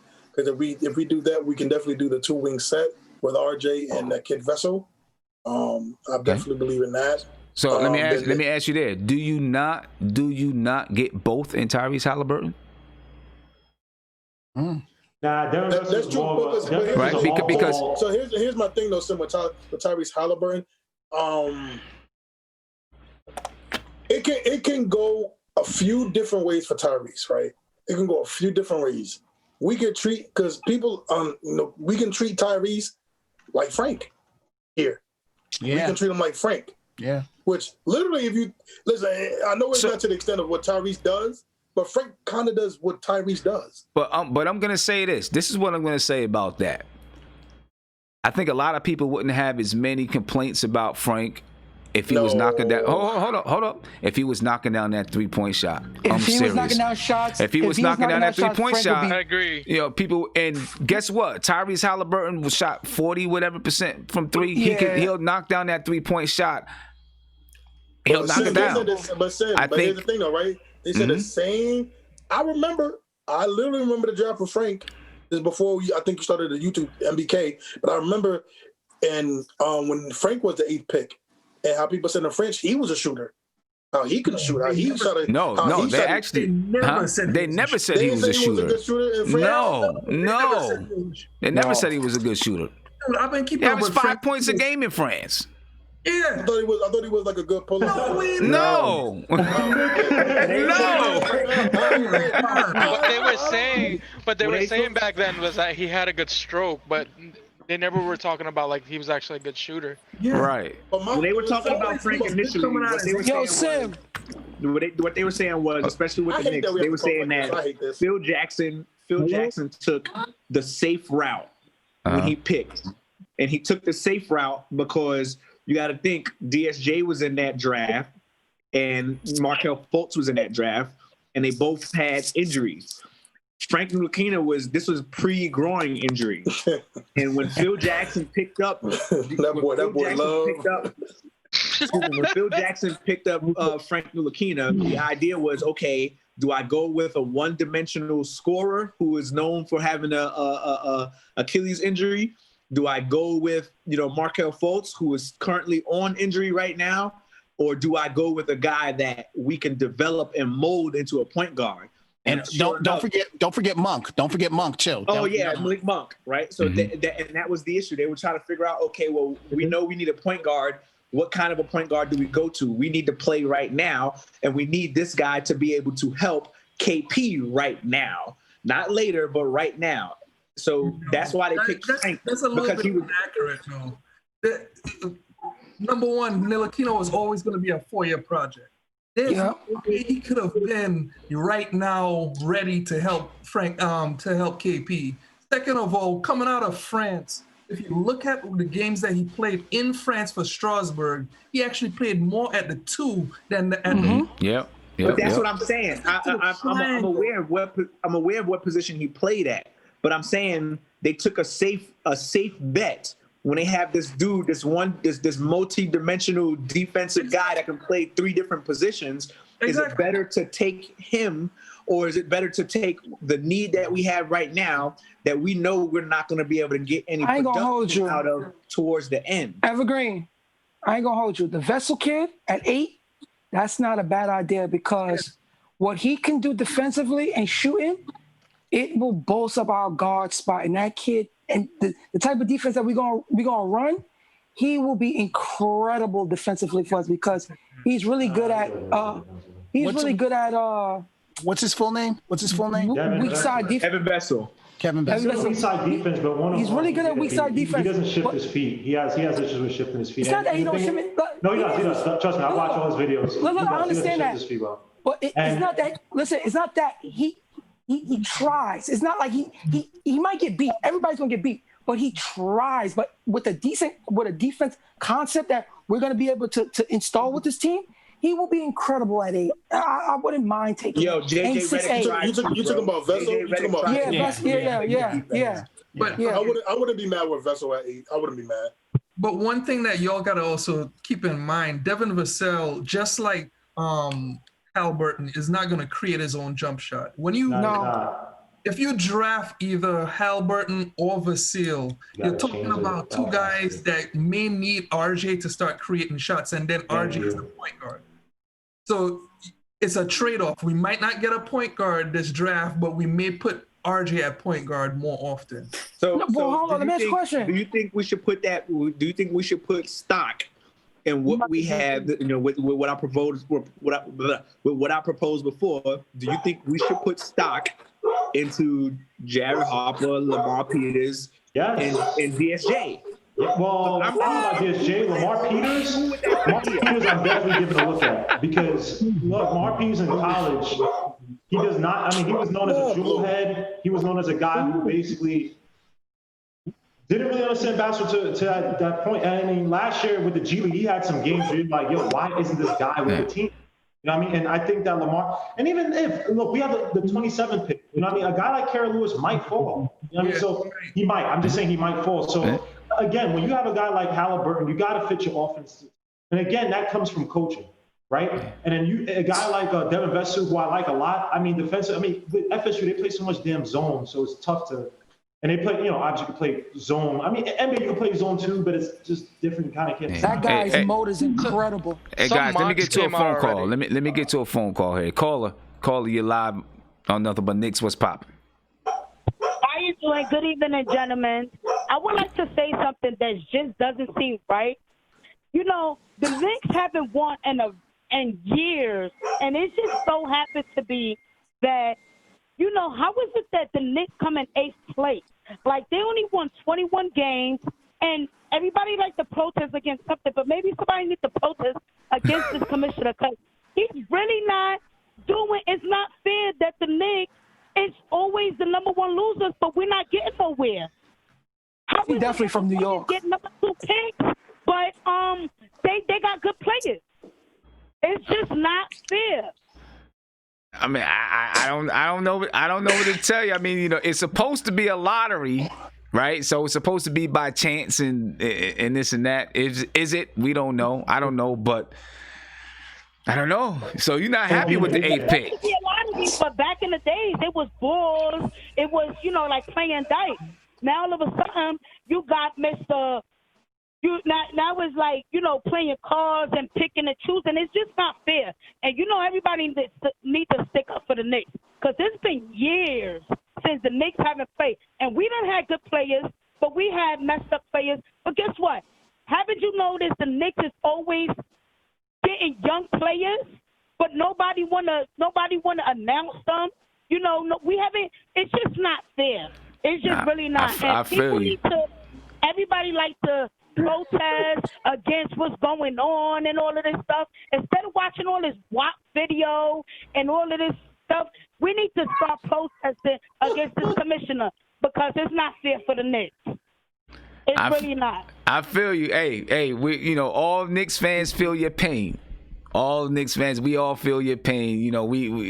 We hoping something can come out of this. We're hoping that something can come out of this. I think that's Mark's girlfriend, y'all. I think that's Mark's girlfriend on the phone. But we need you to continue to call back and help us get this thing straight. Somebody said that's Remy Ma.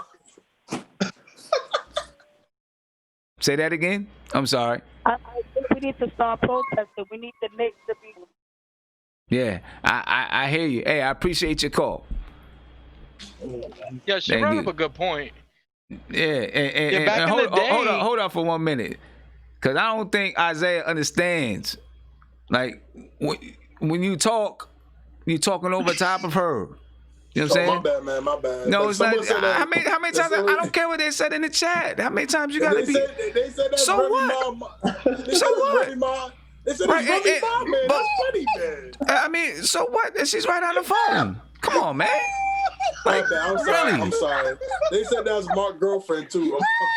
I mean, like, come on, man. You don't know that lady. Sim, you gotta admit, you need Isaiah on this show, bro. Hey, but I mean, come on. You need him on this show. Right, but you don't know that lady. She knows you live in Connecticut. I don't want to get Mark jealous. I'm saying you don't know that lady. Chill out. You know what I'm saying? That's not cool. Yo, Isaiah, I know you're trying to be funny right now. No. So hold on. But will you apologize to her? Don't apologize to me. I'm not the one who's. All right, I apologize. I'm a grown man. I can apologize. Look, everybody gonna make fun of me now because they think you bullying me. But I'm gonna apologize because I was wrong. I know I'm wrong. I apologize. Hey, I mean, come on, man. I'm so stressed right now. And Isaiah is just stressing me out. And stressing this try out. And I'm in the mood to really just like go into another vote. Because now we got the 8th pick, and I don't even know what to do with myself. I don't even care no more. Back to what she was saying, though. She brought up a good point, though. Go ahead, darling. Go ahead, darling. Back in the day when they did the lottery, you used to have the balls that used to come out of that machine, with the spinny thing and whatnot. Now they just kind of bring the cards over. You don't know how they're picking this thing. They could be rigging it the whole time, but you don't know because you're not seeing it anymore. Because they did it last year, and look how they did it this year. So this whole thing just doesn't feel right at this point. Facts. We haven't had a number one pick since Patrick Ewing, bro. Of course it doesn't feel right. I mean. Yo, Sim, how are you really feeling right now? Because I really feel depleted in some way. I mean, this is the thing. It's not the worst thing in the world, man. Yeah, they get the 10th pick. It's not. Hey, hold on. One at a time.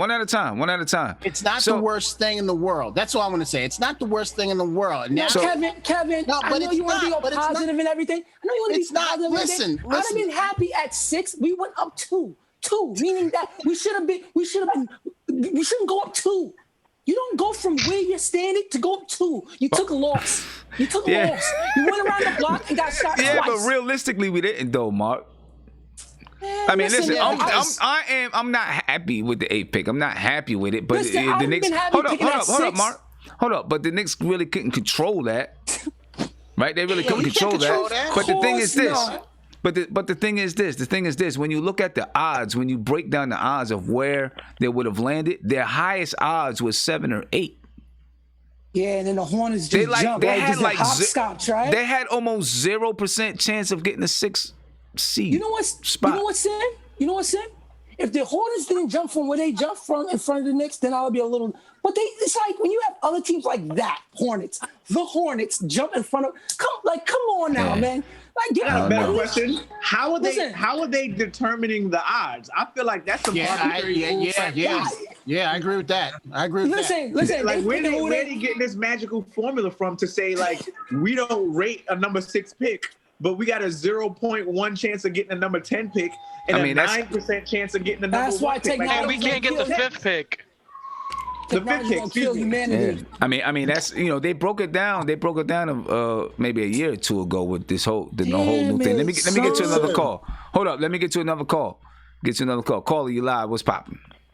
Yo, Sim, what's up? It's JP. Hey, what's up, JP? How you doing? The streak continues, man. The streak continues, man. Hey, you said you thought we were gonna get that 7 to 8. Man. So I'm not really upset because, like I said, I expected it.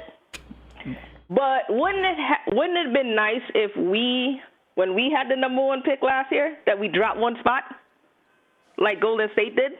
Right. Because we would have had John Morant right now, and that would have solved our point guard issues. Right. So I don't necessarily look. It's a quote unquote weak draft, and it's like no one knows what, and especially with the no college playoffs or whatever, you don't know. It's more of a crapshoot now than ever, and the lottery is always a crapshoot. My issue is this: why do the NBA continue to reward these small market teams? This is the second time in 5 years that Minnesota gets the number 1 pick. And on top of that, they're in the middle of being sold. Who the hell wants to play in Minnesota? This shit is crazy. Yo, JP, it's like, listen. You know what? I'll be 100% honest with you. Uh-huh. I was rooting for Chicago in that spot. Because I'm like, if we don't get it, at least you can have a big market team gets it. When was the last time you had a big market team get the number one pick? LA. No, LA got. Who? LA. LA? No, the number one pick. Like, this is. Anyways, I don't know. I feel like JB, the ideal thing in this situation would be to trade down. Okay. But considering that it is a weak draft, you don't know who's going to really want to move up. So I feel like at this point, it doesn't make any sense to force the issue. I know we need a point guard and everybody would like one. At this point, I'm just hoping that they draft someone that has an NBA skill that you can use. Whether it's a Vassell or I like Kira Lewis, but is he worth that spot at 8? No. I mean, I don't know. It's crazy. Toppin, I don't want to touch that kid because number one, he's an older guy. He's slow and he doesn't play any defense. And I don't think he'll be good for Thibodeau. But then again, I can't really speak because I haven't really been paying attention to any college basketball. But I don't know. I mean, it's crazy. JP. It's crazy. Go ahead, you hear Mark. me, JP? Go ahead. Yeah, she can hear you. Go ahead, Mark. What's up, Mark? Listen, you are depleted right now because we're scrambling now. What happened? You are depleted right now. You feel this emptiness that I'm feeling right now because I could understand. Like, they went up 2 slots, man. Especially with this draft being so weak. Mm-hmm. I'd rather be picking a valuable player around 6, not 8. Yeah, you could just pick somebody that has a skill set that matches well with RJ and the people that you deem to be the core pieces. I mean, I understand. Like, and I think the last couple of drafts, the Knicks have been going for potential. But I think they need to pretty much stop doing that and pick someone that they can use that has a skill set that, I'm at that point where I want to win, man. You're not getting none of that. I'm just tired of, this hamster wheel. I'm just tired of it. Hopefully, next year, maybe the streak will break. But, but I will say that I am more comfortable being in this situation under the new regime as opposed to the older regime. So, and I think that the new regime has the ability to think outside the box. So if they have the ability to move around and do what they want to do, I think they will go ahead and do that. I don't think that they really care too much about getting that number 1 pick because you would be forced to pick someone. And remember now, that pick is like, what, $10 million? For you to pick someone that's $10 million that you're not 100% certain about, that is just as bad as you don't want to do that either. JP, I felt like that. Even for the Knicks to even get number 1, I kept just saying, get number 2 and number 3. Yeah, because you don't want to be the one to pick the wrong guy. That's a lot of pressure, too. But you know what's so crazy? Because of the unknown to know what Leon Rose is going to do, part of me, I feel like he's going to use this pick and just trick it and see what he could get for it. At this point, can we? I mean, you can't fault the man. If they whatever they choose to do with this pick, you can't fault him for it. Like if it were me, this is what I would do. They have 3 picks in this draft, 2 in the first and 1 in the third. Now, if there is someone within that 8 spot that you like, go ahead and draft them. As far as the second first round pick, if you don't like anyone there, if you could package that pick to, let's say, go and use it for a stronger draft because I don't see them using like wasting picks. You can't really waste picks because in a sense, essentially what you're doing is wasting money. And the way I look at it is, it doesn't make any sense wasting picks. You either get someone that you can draft and stash, or either trade that first round pick and get a pick in the next round or next draft, whatever. But yeah, now that we're in that 8th pick, because we have a new regime, it's going to be very interesting to see what it is they do. But I have a question for the chat. Now, Rose has been talking about everything's going to be collaborative. Now, I've been reading, it's saying that, Perry is going to be here and his job is the draft. Oh my God. What, let me ask you a question. Do you think that he's just a figurehead and that he may recommend someone, but you kind of hope and pray that Perrin's voice and Rose's voice, it will hold more weight? I hope so, because I don't need Perry making any more picks. I think that their decisions is going to be like a brain trust of decisions when it comes to the draft. I don't think it's just going to be, Perry got it, and I'm just going to make the decision no matter what. I think it's going to be more of a brain trust. That's what I think. You don't bring in guys that are that experienced in the draft and you know what I'm saying, and ignore it. You know what I mean? What I will say though is whomever they pick, that draft pick will be in a much better situation than Frank and Knox and Robinson, in that they actually have an infrastructure in these development coaches that will be able to, help them along. Yeah. Yeah, so, definitely. I mean, we just have to, it's going to be interesting because we don't know, I mean, Rose has not said anything about the kind of style of ball they want to play. So I think everything is on the board. Yeah. What would make me happy on draft night is trade Dennis Smith Jr. too. We got to go. Facts. Hey, JP, I appreciate it. All right, have a good night. Hey, Mark, we can hear you clear enough without you. When you pick it up and go into it, it gets distorted. I don't know. It's just Sam, I wanted to say something. If that was a Scott Perry pick, I heard that he's intrigued of Cole Anthony, and boy, oh boy. No. That'd be another Trey Burke. I don't want to talk about Cole Anthony because I'm not. Please. I know there's a lot of people that are like, Cole Anthony. No. I'm not intrigued by Cole Anthony. No. Let me see. Calling you live. What's popping? What's up? How are you guys doing today? Good. How you doing? I'm doing all right. Considering the news of getting the 8th pick. Yeah. How you feeling about it, man? Terrible, man. I was really hoping we got. You was hoping we got what? I was hoping we got the 6th or up. Yeah. I mean, so what do you want to do with it? What do you want to do with that 8th pick? Honestly, I'll either trade up with like either Charlotte or Golden State. Trade whoever the fuck they want. Like, I'll be fine with trading. Keep the language cool. Keep the language cool, bro. Keep the language cool. All right. I'll be fine with trading RJ Barrett for LaMelo if we could get LaMelo. The fact that I'm a big fan of RJ since last season too, and even back in college. I feel like he could do some crazy things. He could be like a superstar or all-star at most. But I feel like LaMelo is going to be that player that could really transcend the Knicks for the next season and throughout next couple of years, because he has that it factor of being a superstar. Just with the way NBA is right now with shooting threes. He's exactly what we need.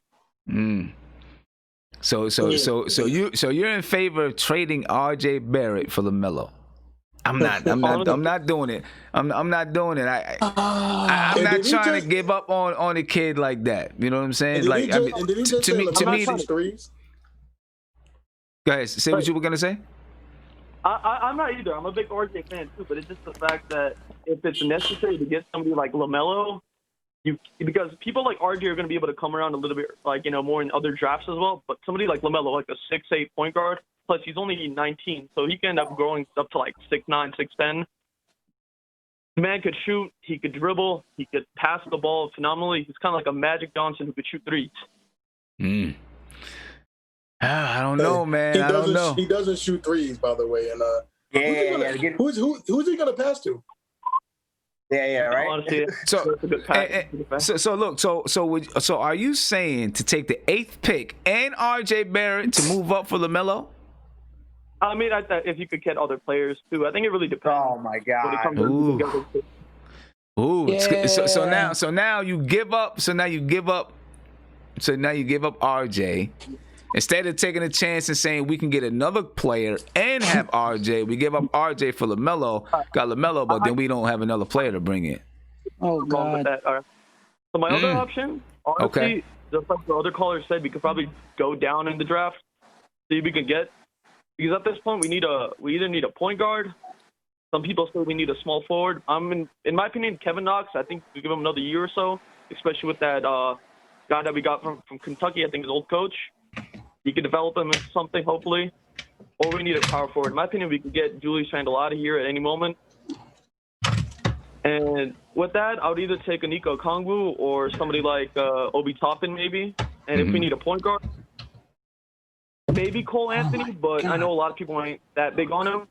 I was wanting Killian Hayes, if anything, or what's the other guy's name? In my head at the moment, Tyrese Halliburton. Yeah. Yeah. Well, it's gonna happen. We'll see what happens with some of the people that's above us too. But hey, my man, I appreciate you. I'm gonna go on and get a couple more calls in. All right. All right. Have a good one. Thank you. Yo, Sim, before you go to another call. Wait, Sim. Before you take a call, I'm not gonna lie, Sim. Those calls, sometimes I see why Mark be mad. I see why he goes on rants.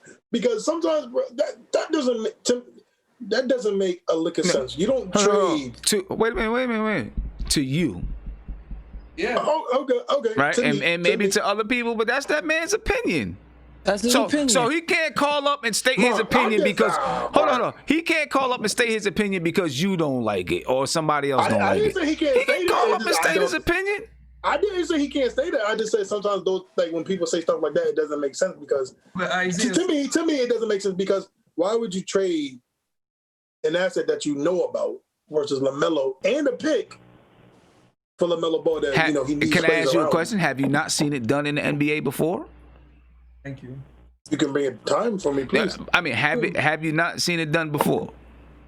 It's probably been done. It's been done. Yeah. Okay. So there's people that do it. But has it worked? Yeah. And probably so. I don't know. I'd have to go back in history and look and see, but it probably has. And it's probably failed. I mean, go ahead, Nick. Isaiah thinks salute to. I mean, come on, like everyone has an opinion. Nick, I never said he couldn't have an opinion. Yeah, you judge it after he comes with the phone. That's all. Yeah. I would have said it to him in the phone. Yeah, I'm scared to say that. The guy is just thinking that when it comes to the guard position, if you think about it, it really dictates a ton of stuff for every team. So the idea or the concept is okay. It's just that, like, what the players that he's talking about is wrong. RJ's max is he truly a all-star one day, or is he just a role player on a team, or a 2 or a 3? Or Luol Deng. Luol Deng, yeah. Or even it could be Andre Iguodala. It could be whoever you want, but that may not be worth it because other teams traded Andre Iguodala. I mean, you know what I was just thinking? Now, it just popped up in my head. What if LeVar Ball really, really did some things to get LaMelo here at 8? Oh, like, in my head. Break his knees or something? No, make it so bad in the media where teams said, no, I don't even want to deal with the dad being here. I'm really thinking that he could pull Mark, that I'm going to off. tell you right now, Mark. And if he could pull that off, yo, listen. Mark, let me tell you this. But Mark, let me say this to you though. I do think because I think Hornets are number 3. I'm almost confident that if LaMelo gets past the Golden State and the Timberwolves, I think Detroit and them ravaged teams are going to pick him up. Because LeVar, I know Michael Jordan doesn't like LeVar. Yeah. Because of those comments he made. That's not even a Michael earlier. Jordan type of a player, number one. So he would have. What is a Michael Jordan type of a player? Michael Jordan. What is a Michael Jordan type of a player? Hold on. If you seen his draft picks, it's like these mostly tweener guys or 2-3 year players. He's gonna go for top or 2-3 year 4 players. If you look at his draft stock, it's nearly 2, 3, 4 year players that he's drafted, bro. No. Go look at it. No, he's not gonna draft. He's not even drafting anymore. It's Mitch Kupchak who's drafting. Oh, it's Mitch Kupchak? Yes. Right. But they do what Jordan if you says look at, anyway. but I'm saying before he got there, if you looked at draft a 2-3 year guy, sorry, a 3-year guy. Well, besides that, because you said Mick Kupchak, but prior to the Jordan picks, if you look at his players, they're either 2, 3, 4 year players, bro. And LaMelo, I don't think that's his cup of tea. Period. To me. But if LeVar could pull that off to get him here, my God. He's not getting past Detroit. He's not even getting past Chicago. He's not even getting past Chicago. Yeah, that's why I'm kind of mad because I knew Detroit was our competition, and they put them in front of us. Jesus Christ! But I'm still having hope for LeVar. Oh, so you know what's corny that I don't like, Sim? What's that? This is what's corny, right? I see Bleach Report did this whole thread about, the Knicks got the 8th pick, and you got Aaron Fox and Enes Kanter and all these people I saw that. making fun of the Knicks. And I'm like, yo, first of all, Aaron Fox, you're on the Kings. Don't laugh. Case closed. Case You're on the closed. Kings. Case closed. But Sim, that's so corny, right? And I guarantee you tomorrow, right? First Take is gonna do the LOL. Oh, of course. Look at the Knicks getting the 8th pick. We can never. Knicks for clicks. But that's the thing that's funny is just they won't talk about the 7 teams ahead of us, or they won't talk about Detroit, or they'll talk about the Knicks getting the 8th. But they won't just talk about Enes Kanter. Enes Kanter, you're a bum. Who? Enes, how do you talk, bro? The Jazz. I mean, come on, bro. Enes Kanter, bro. You literally. There's a play made after you, which is called 0-0. Which is go after Enes Kanter in the pick and roll because you're a bum defensively. And the Knicks didn't do anything wrong to you. The Knicks didn't do it. There's a bunch of other teams you're on. OKC. You don't talk about OKC. You don't talk about the Jazz. I mean, bro, you're a lose. You're a dweeb. You're a dweeb. Why are you here trying to make fun of Knicks? The Knicks have not done anything mean to you. We have not done anything bad to you. You are a bum. It's okay. Stay on the Celtics. You guys are going to probably win the series and be happy that you're in a team that's winning. The Knicks don't even why are you registering the Knicks? Bro, we have so much rent space in your head. You know why he's upset? You know what? You've been in this country for how long and you can never fix your hairline? Enes Kanter's hairline is the same bummy hairline. Bro, you are in America now, man. No offense to Turkey, whatever. Gilmore, he's upset. He's upset because he lost his place to Mitchell Robinson. That's what it was. Let me get to this call. Caller, you live. What's popping? Appreciate you. I'm the black number also. My fault for calling you with the black number. Yeah, I was going to say we getting Tyrese by default. We're going to get the best point guard available unless Edwards is available to us, which is a no-no. So we're going to end up with Tyrese, which the only flaw in that boy's game is that he don't get to the line enough because he money from everywhere, from 3, from the line. That's a good pick. Listen, and he's 6'5", he plays defense. We don't got to trade. We got to pick him and be good, or the best available point guard. I mean, look, if at 8, I'm not going to be highly upset if the Knicks take Tyrese Halliburton. I watched him a lot. I think he can ball. I really do. He could ball. The free throw line will tell you what a kid could do, and all his numbers is up except he don't get to the line enough. And he's 6'5", play defense, get rebounds. And then he's at 8. Toppin gonna be available at 8, believe it or not. And we're not gonna pick him. We're gonna pick Tyrese unless Killian is available, or LaMelo, which they're not. But that's gonna be our pick. Right. Okay. I mean, I'm not gonna be mad. I'm not gonna be mad if we get him. I'm not. Me neither. We just gotta support him. And what you said earlier about Frank, you correct. If Frank could hit the 3, the open 3, he don't gotta create his 3. If he could hit the open 3 consistently, and with his defense, we wouldn't be mad. We would be all right. Mm-hmm. And for the guy that's on the panel from the other day that said Luka Doncic is overrated, I'm the guy from that day from the caller. I just wanted to make sure you felt that way, and I hope you see what he did to the Clippers, and that's not a fluke. That's going to keep happening. He might be slow-mo, but that boy is the truth. Forget that he's white. That boy is the truth. All right. We don't think that. All right. I mean, he is. I mean, Yo, Luka he is killing though. He be killing out there. Yeah. Hey, I appreciate you, bro. Appreciate you. You guys take care. Man. You too. Hey, Sam, I'm not gonna lie to you, Sam. There's only 2 players that would piss me off if we pick them at 8. It's Cole Anthony and that Danny kid. I would be pissed off if we take those 2. Those would be yeah. Danny's gonna be a fake Luka Doncic. I definitely don't to overpick Denny. I really think the Hawks might do that because right now the Hawks really don't. I'm not saying they don't have a vision, but I think they're kind of stuck. I don't think they're too enthused about John Collins like that and Trae Young. I mean, they probably looking at like, all right, how are we gonna build around this guy? Maybe get him the guy that we should have gotten last draft, which was Luka. Yeah. So, but now Denny. At least early mock drafts, he was slated to go somewhere around 7 or 8.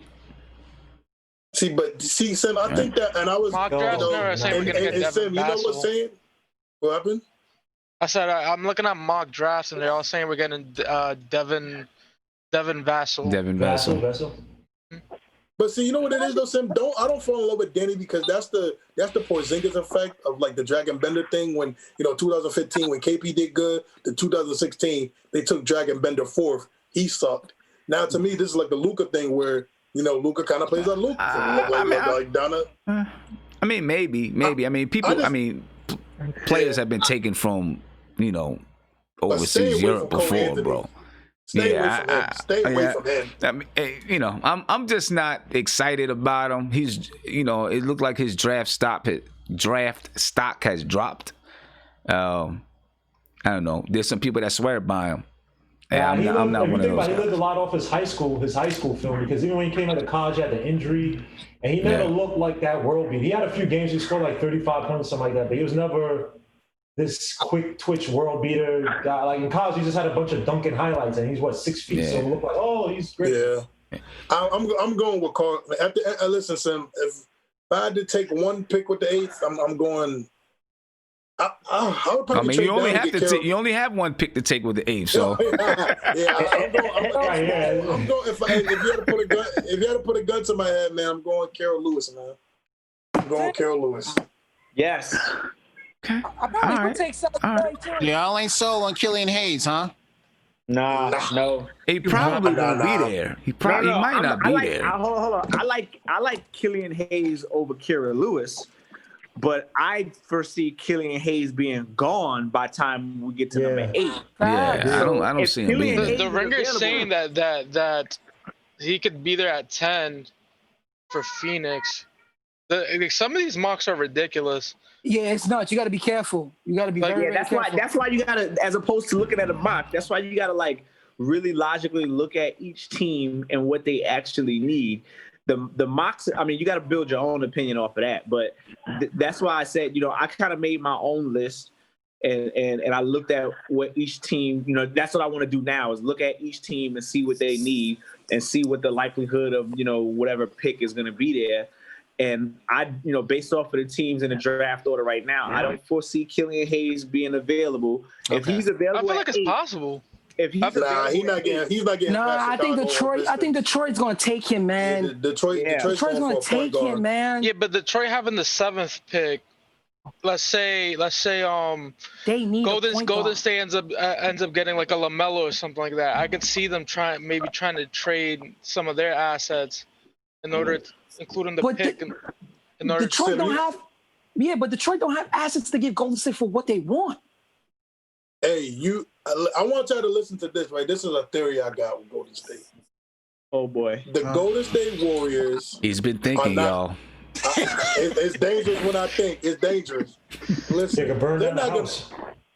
Shut up! I did not burn the chicken, man. Y'all kill me with that, man. I didn't burn this.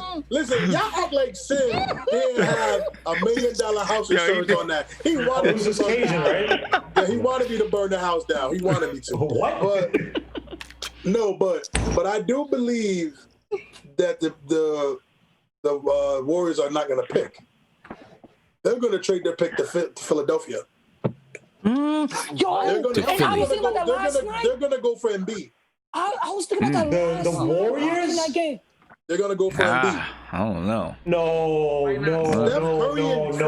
Yeah. If they're gonna keep Steph Curry and Klay Thompson, don't get me wrong. Embiid is the antithesis of having those spread shooters. Exactly. And at the very most, I would think if the draft wise, they would look like a center like Wiseman, who once those guys get older, maybe you shift the offense more towards his. But at the very least, coming in, he can run the floor, he can play the pick and roll, he can defend.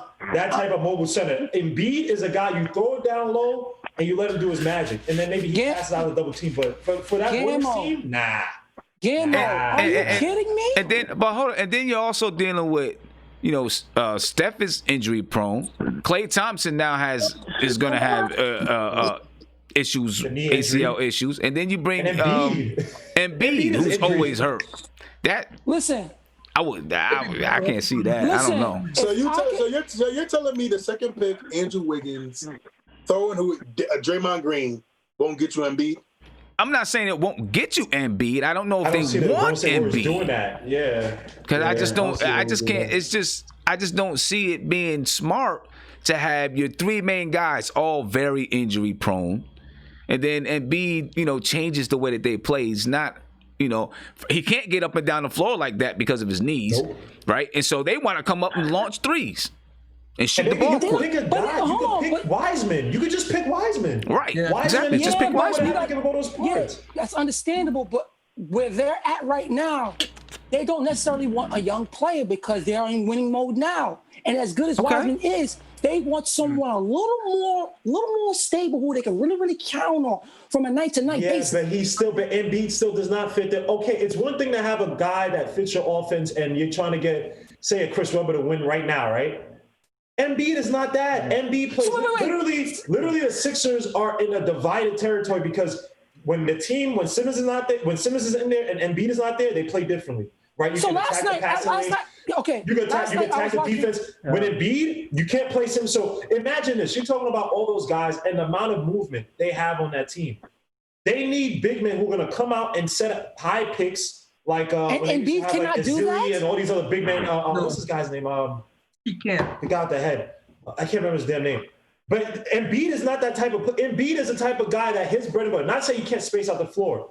But Embiid is not a guy who's going to shoot 40% from three and is like, all right, we can have him play that Chris Bro, they play with Andrew Bogut, bro. Don't give me that. No. But hold on. Andrew Bogut on offense, they did not feed the ball to him down low like they would to Embiid. Andrew Bogut was a rim protector. He was strictly a rim protector. So Embiid, they played with Embiid with the Sixers. Yo. Listen, bro. If you watch the Celtics, if you watch that Celtics game, what that Philly team is missing is shooters. So again, if you surround Embiid with Klay Thompson and think he has the capability to make those plays that I see Andrew Bogut make these screens that Andrew Bogut made. Don't tell me that kid can do that. Because right now, they cannot shoot the ball when he passes the ball out. So what are you saying? I don't know. It's just a theory. It's just a theory. Okay, hey, hold on. Let me get to Keith. That's I don't know, a good Keith. one, Isaiah, and that could be true. Keith, can you hear us now? I don't know if Keith can. I don't think you got to fix your speaker, bro. Yeah, I don't know if Keith can hear us now. Let me get to the guy to call you live. What's popping? Yo, what up, Sim? How you feeling, man? How's everything? I'm all right. How you feeling? I'm all right, man. I'm not too stressed, man, because there's two guys that I'm debating right now at this 8 spot, and two guys that I've loved before we even fell to 8. It's Vassell, and then it's Aaron Naismith from Vanderbilt, the best shooter in the draft. He shot almost 53% from 3. To me, it's one of those two guys that I would take at 8. I think Hayes will be gone. Ball will be gone. I don't want Halliburton or Cole Anthony. So what I would do is I would take Vassell or Naismith at 8, and then I would try and trade up. If Kira is there, I'd say around the teens, mid-teens maybe. Trade up from 27, give up 27, 38, and I guess one young asset maybe, and try and get Kira if he's there. Which he probably will be around the mid-teens area. That's what I would do. To me, that's what I kind of wanted for a while now. So Well, we'll see. Yeah. You know, listen, the Knicks are going to have a lot. Even though it's the 8th pick, they got a lot of options. And I would not. Yeah. Let me ask you guys this. Okay? We talked about this before. We were just talking about the Warriors trading. Okay? Now, they can take James Wiseman. They're going to have to pay him That's the 10 only need they really have, a center, right? Hold up. Yeah. They could take James Wiseman. They have to pay him $10 million a year. Any chance, if that's what they really want to do, they want to get a big man, any chance that the Knicks say, hey, we'll give you Mitch, who you only have to pay $1.5 million a year for the next 2 years, so that you can have your big man, we'll give you Mitch and the 8th pick for that number 2 pick. I think I do it. I mean, would the Warriors do it? Would the Warriors do it? I don't know. If the Knicks knew they're gonna take James Wiseman, well, we'll give you Mitch. You ain't gotta pay him that $10 million, so they save some money. You still got an up and coming big man who can block shots. You know, hopefully he's gonna develop. And as a matter of fact, because he's not, he has to work on his screen setting. He's a rim runner. He's not a post guy. They don't really play in the post like that. He may fit them a little bit better with the style that they play. Trade Mitch, the number 8th pick. You get the number 2 pick. Maybe they might want some other stuff in there too. Who knows? Yeah. Do you think the Warriors? I would do it if I'm the Knicks. Yeah, I would. I love Mitch. I'm sorry, I would do it. But would the Warriors do it? Would the Warriors do it? I don't see Sim. I don't think honestly. Because I hate when it sounds so good for us, because they think gonna be like, all right, we ain't doing that. So a realistic trade, right? All right, the Knicks get the 2nd pick. We give them the 8th. Mitchell. We got to give up that Charlotte pick. Well, no, we'll give up a Charlotte pick. And, oh, God, I wish they could take Dennis Smith Jr., I wish. But another player, whatever, I don't know, somebody, who knows, who cares? I would do that. Now, the Warriors, I don't know if they would do that, man, because the only thing is Mitchell Robinson does not set screens good. True. If he sets screens good. But he can learn to. Now, he can learn to. But if he sets screens, if there was like a proven thing like, this dude can, he's like Steven Adams good at setting screens, then yes, I think they would do it. Hey, guys, I'm sorry. Hold on. Wait. Hold on 1 second. I'm gonna let you get in there. Kev. I just want to shout somebody out real quick. Delmar Brown said he's been saying that all chat. So, I didn't see that you were saying it. I just kind of thought of it. But, I want to give you respect where it's due. You know what I'm saying? And shout out to Justin Smith. He just he gave me a super chat and he just basically laughed at Isaiah. So, Tim, what do you think? Anyway, Do you think Minnesota would take Ball? Because obviously they have Russell, but maybe they could put him at some off ball at the 2 mil. What do you think they do at 1? Hold on. I'll get back to that. Let me get to Kevin first. Go ahead, Kevin. Yeah, I'm sorry. I'm with y'all on a lot of things, but this one, because what y'all saying y'all want to get rid of. If Golden State would entertain that, why are we giving away our just giving up on our players? You know what I'm saying? I mean, he was supposed to be our cornerstone, him and RJ. Those 2 guys were supposed to be our. No, wait, Mark, wait. That just really, because it's like we're doing the same thing over again with giving up on, on players and then succeeding. Like you were saying, Mark, with KP, we just gave up on him. But look, the reason why I asked this is the reason why I asked that question. This is the reason why I asked the question. Obviously, the Knicks need, point guard is been the Knicks' Achilles heel since Mark Jackson, right? So we need a point guard that we're gonna build with. If I just brought it up because if the Warriors are going to take James Wiseman, they're gonna have to pay $10 million a year. There's no doubt about it. They got to pay $10 million a year, right? Would they be interested in taking Mitch, where they can pay him $1.5 million? The 8th pick, they're only gonna pay $7 million. or something like that. But you get 2 players for the price of 1, and one of those players fits exactly what you need, right? And then the Knicks they have the ability to get exactly what they need, and then they can still move up to get another big man. I'm not saying to give up on Mitch. I'm just posing the question and the reason why I pose the question is because I don't think it's out of the question. So, Kev, let me just say this to you, Kev. Let me say this to you, Kev. All right. Yeah. This is my thing why I would do it, and I'm a big Mitchell Robinson fan. So, but if you're a big, you're going to get to your point. You're going to get to your point. But if you're such a big Mitchell Robinson fan, you wouldn't be saying what you're saying. Now go ahead. No, but listen though. But this is what we got to listen though, okay? So here's the part though, right? If you get number 2, right, and whoever Timberwolves get, you have a chance to get Anthony Edwards or LaMelo Ball. Mitchell Robinson is a running protection big man. No disrespect to him, you can get that. As we've seen with Golden State Warriors, you can get that with the Lakers. You can get a you can get a JaVale McGee. And I'm not saying Mitchell Robinson, JaVale McGee before people came in like, 70% Will Chamberlain, whatever. When you have a chance to get a wing like Anthony Edwards or a playmaker like LaMelo Ball, you take that over the running big man that's going to run to the rim.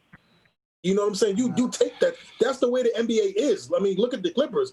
They don't have a strong mid-man, but they got 2 great, amazing wings. Look at the Lakers. I mean, okay, not the Lakers. I mean, look at the Golden State Warriors. They have a dominant backcourt, and they don't have a strong big man, and they won championships. So it's not about having, Mitchell Robinson. It's LaMelo Ball and Anthony Edwards. You have a chance to get one of those 2, and all you're telling me you got to do is give up Mitchell Robinson? No, you'd be a bad GM to not do that trade. My opinion. I mean, look, we're playing with fire either way because I think with Mitchell Robinson, again, we underestimate how certain players, when they feel comfortable, again, Mitchell Robinson's young. We underestimate how certain players develop with the team that drafted them and the team that believes in them, right? So I see the value both ways. I also think we're overvaluing some of these players. Like, again, we have to remember, this is a weak draft. So when I look at a guy like Anthony Edwards, who I like a lot, I see, and I'm not saying he will be the height of this, but I mean, Anthony Edwards is going number 1.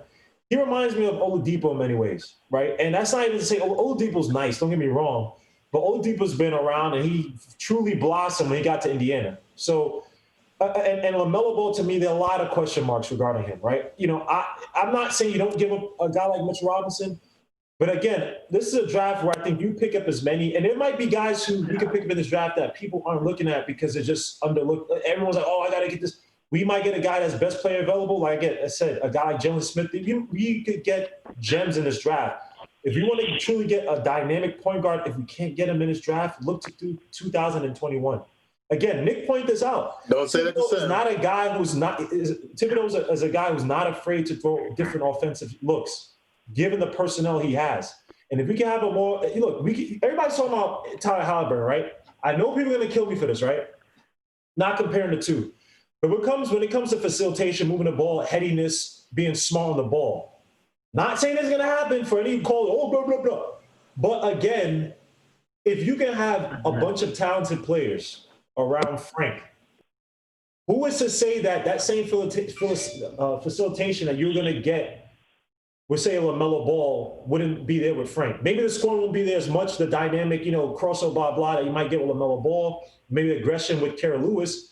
But if you're talking about getting a team that's more of a cohesive unit, getting guys easier field goals through better passing, who's to say, okay, you have a guy like R.J. Barrett, say a guy like Devin Vessel who moves well off the ball, a guy like, and still we have the 27 picks. So you might pick up you might kill me. I was saying Jaden McDaniels, maybe you get a Jalen Smith, a big man who can run the floor and spread the floor from out wide, and you get a Mitchell Robinson.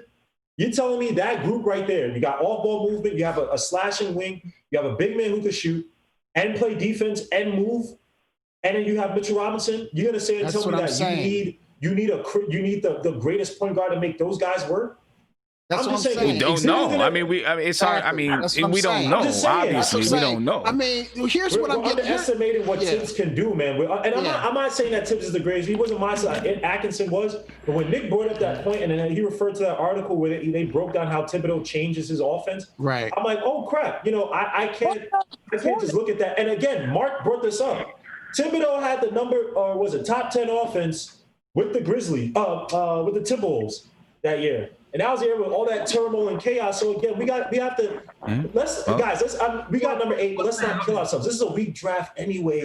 LaMelo Ball, as much as everybody, this guy is not. He's not a can't miss prospect. He's feeding off the hype of his father, Anthony Edwards. In any other draft, let's be honest. If Anthony Edwards went last year, would he be going first? But see, you know what? Though? I mean, I'm gonna be honest. The thing, with LaMelo Ball, I see things that are unteachable. I'm sorry. I hear a lot of people always say, he's not this, he's not that. Nobody knows till he reaches the NBA. But some of the things I see, the way that he passes, he don't have to think his way through it. It just happens naturally. And most point guards, a lot of point guards, just don't have it. You know what I'm saying? And that is something that I think is unteachable and is going to translate into the NBA. That's what I think. One point to that, right? And I agree with you, Sam, right? One point to that, right? Because I think what we're doing too much is, and the call, not that last call, but like a few calls before, where they're like, oh, trade everything for Melo, blah, blah, right? Look at how Trae Young is. Dynamic point guard, can get to the basket, do all this stuff, right? That team is lacking. And they have the point guard, right? I'm saying that extreme. I'm not saying you guys are saying that extreme.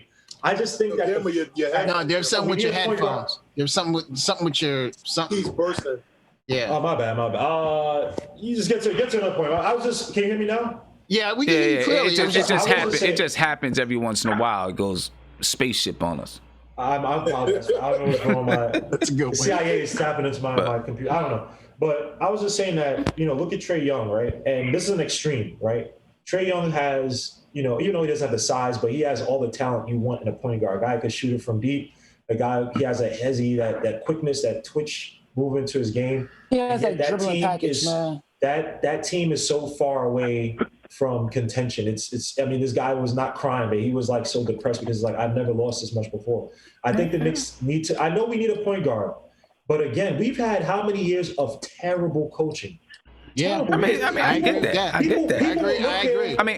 When KP was here, right, and this is what I'm talking about. When you could get pieces around you, fit your game to the piece around you. When KP was here, no one was looking at Frank like, oh, this might be. Everybody was kind of pleasantly surprised by Frank's play with KP, and that comes because with KP was here. Right, but also Jeff Hornacek changed him back to a 2, which didn't really fit what they were building in the beginning. Yeah. So it's I get it. Sorry, I'm just saying, because I agree with Isaiah about Mitch. I like Mitch, and I'm hoping that Mitch is gonna turn into an all-star, right? But I think you can get what Mitch does around the league. You can find what Mitch does. If let's just put it like this. You see all-star? If that table, if that was on the table, this is just my opinion. If that was on the table, I think you would be. They would think about it really. If that was on the table, if the Warriors said, I don't think the Warriors would want more, right? Yeah, they're gonna trade in value, right? They would want more. But if they said. You know what? We're willing to do something like that. Throw in a second round pick or something like that too, or throw in that 20. I don't know about the 27th. Throw in that 30 whatever pick, 38th pick, and we'll do it. The Knicks would think about it really, really hard because you can go get a young guy. Because then you took and you turned to 54 pick. Sim, Isaiah. Real quick, I think we'll agree to disagree on that one. That's on opinion. So if that was on the table if that was on the table for you, you wouldn't think about it? If it was Kevin Knox, most definite. I'm talking about Mitchell Robinson. But Kev, though, right? Can I ask you a question, Kev? Can I ask you a question? Go ahead. Oh man. Do you say this about the Celtics? Say again? Do you say this about the Celtics? What do you mean? I don't understand. They have two great wings. They have really no good big men. But look at them. Look at the way they play. Do we say this about the Warriors? Do we say this about Kevin likes Mitch. I understand it, but bro, you can win and in he this thinks league. highly of him. I understand him. You can win in this league without your big man being, bro. The Warriors, Clippers, all these teams, bro. Look at the Raptors last year. They didn't even have a strong big man. They have Marc Gasol, but he was old. Back on now. They had Marc Gasol is a strong Marc Gasol. Yeah. Marc Gasol is a strong big man. Yeah, man. Stop it. Kevin, he wasn't. I want to know from Kevin, like, what makes you say Mitch is untradeable? If he was KP, then it would have been a different story. Hold on, I Mark. won't say that every player is untradeable. No, just specifically Mitch. But with Mitch, he was a diamond in the rough. I mean, even at the end of the season, of the NBA season, he surpassed Wilt Chamberlain. I mean, his numbers surpassed Wilt Chamberlain. That said, come on now. Well, I'll say this about Mitch. I think what Kevin's trying to get at is that we underestimate chemistry with certain players. We underestimate development. I know it sounds nostalgic. Oh, it sounds sweet, blah, blah. But sometimes the grass is not always greener, right? And again, we're talking about, I'm not trying to say LaMelo Ball won't be nice. But we've seen, like, LaMelo Ball, we've seen that, look, there's talent there. But is he and the thing I'm scared about, even though I did do a video on this and I was joking on this, I'm scared that Mitch might go to a team. If Mitch starts shooting threes, it's a wrap. Screwed. It's a wrap. We are screwed because I don't think that's in his game. I don't think. Honestly, I'm gonna tell you. I don't think he's gonna start shooting threes. I don't think he's going to be a post player. I think maybe he can make the All-Star game at some point as a Tyson Chandler type of player. That's what I think he's going to be. Really, that's what I think about. That's what I think with Mitch. I know we see him doing all of these things. That's where I see his game being. But it's not even about that. It's the potential that he has. And now that you bring in this development team in Payne, what, Nick? What? Go ahead.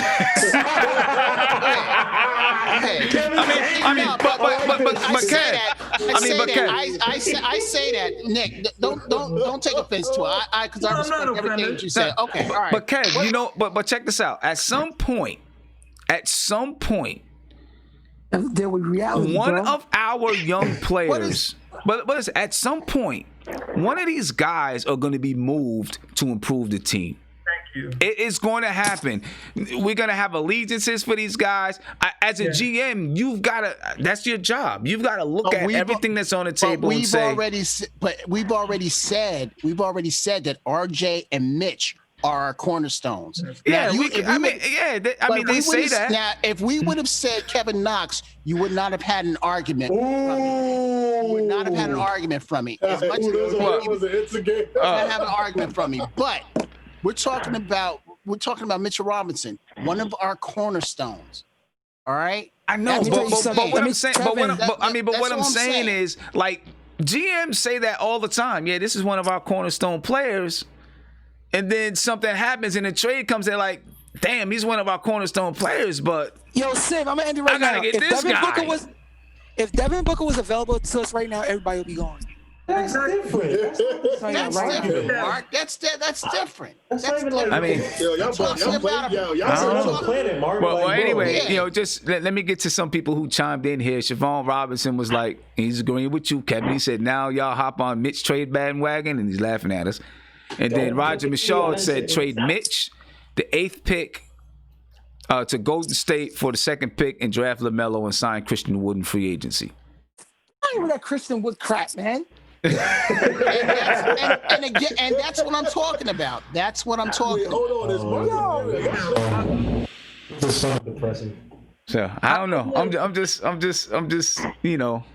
just brought up the possibility. I brought that possibility up a couple months ago, I think. Well, you know what I'm saying? Well, guys, one thing we haven't. It's something that is there. One thing we haven't discussed. What are we taking with the 27th pick? Because the Knicks have made interesting draft picks. You could, even though we've let him go, the boy with the big head. Why the hell am I missing his name now? The one that the mother used to call him. Oh, on the bench. Trey. Trier, what the hell? Why? My brain is garbage. Trier, we talking about Mitchell Robinson. Yeah, my bad. Mitchell Robinson was a second-round draft pick. So who do we take at 27? You got guys that are falling down like Jaden McDaniels. He was a diamond in the rough.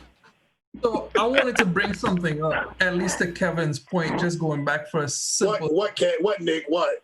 He's not gonna let me live that down. Oh no. Guys from Utah, right? Oh, hold on. Actually, before you say that, Siobhan was actually saying, "Oh, now you jump on the bandwagon," because he said he's been traded. And he said, "Nah, He said I'm for trading Mitch. I've been saying that." So now he's saying we're jumping on his bandwagon. All right, so Kevin is mad. Kevin is I love Oh my God, I've never seen that. Kevin is heated. We just got two people from Utah who have great track records at developing and drafting guys, right? Zarin and the other guy, G. Heron. Johnny Bryant. We just got Johnny Bryant. JB. So they tried for years to develop someone by the name of Dante Exum. Dante Exum came up and got a $10 million contract. This is something, an argument that I made with Frank, but we could apply it to Mitch too. Because next year we have to pay Mitch and also we have to pay Frank. These guys have averaged bare minimum points at their position. They're not the best at their position. And we're talking about trying to get a playmaker at the second spot to at least solve a problem that we've been having since the beginning of time. If you don't try to solve the problem that you actually have, because even though Mitch is good and you're trying to develop him, it's not like Utah didn't try to develop Dante Exum. But when his contract came up, that 2.8 points that he averaged every freaking year was not good enough at $10 million. And then with Mitch, unlike Frank is going to have a $10 million contract next year that's going to be due. And also Mitch is going to have an 18 because he's going to be looked at as a cornerstone. It's the way he's producing right now worth 18 mil because everyone likes to bring up stuff without bringing up money. Money is going to be the factor with every player that we sign and draft. So is Mitchell Robinson right now, as is, worth 18? You talking that TED talk. So I want to say this, Nick.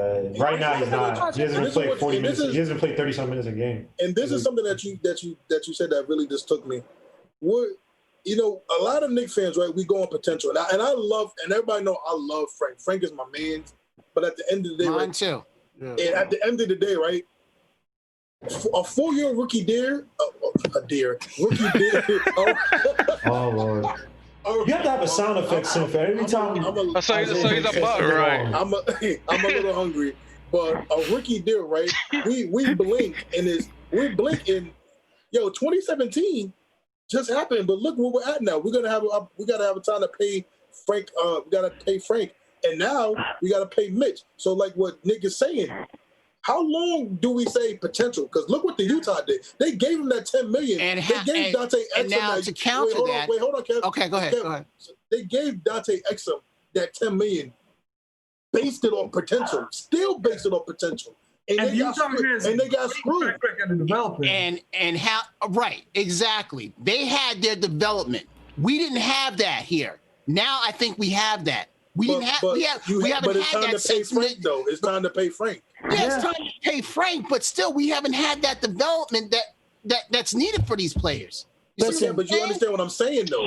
Am I wrong? Sam, am I wrong? We haven't had that development. Right. We haven't had that development. You're right. So as much as we want to, look at these trades and everything, we got to ask ourselves: did we put these guys in the best position to succeed? But Kev, time is up though. You gotta pay.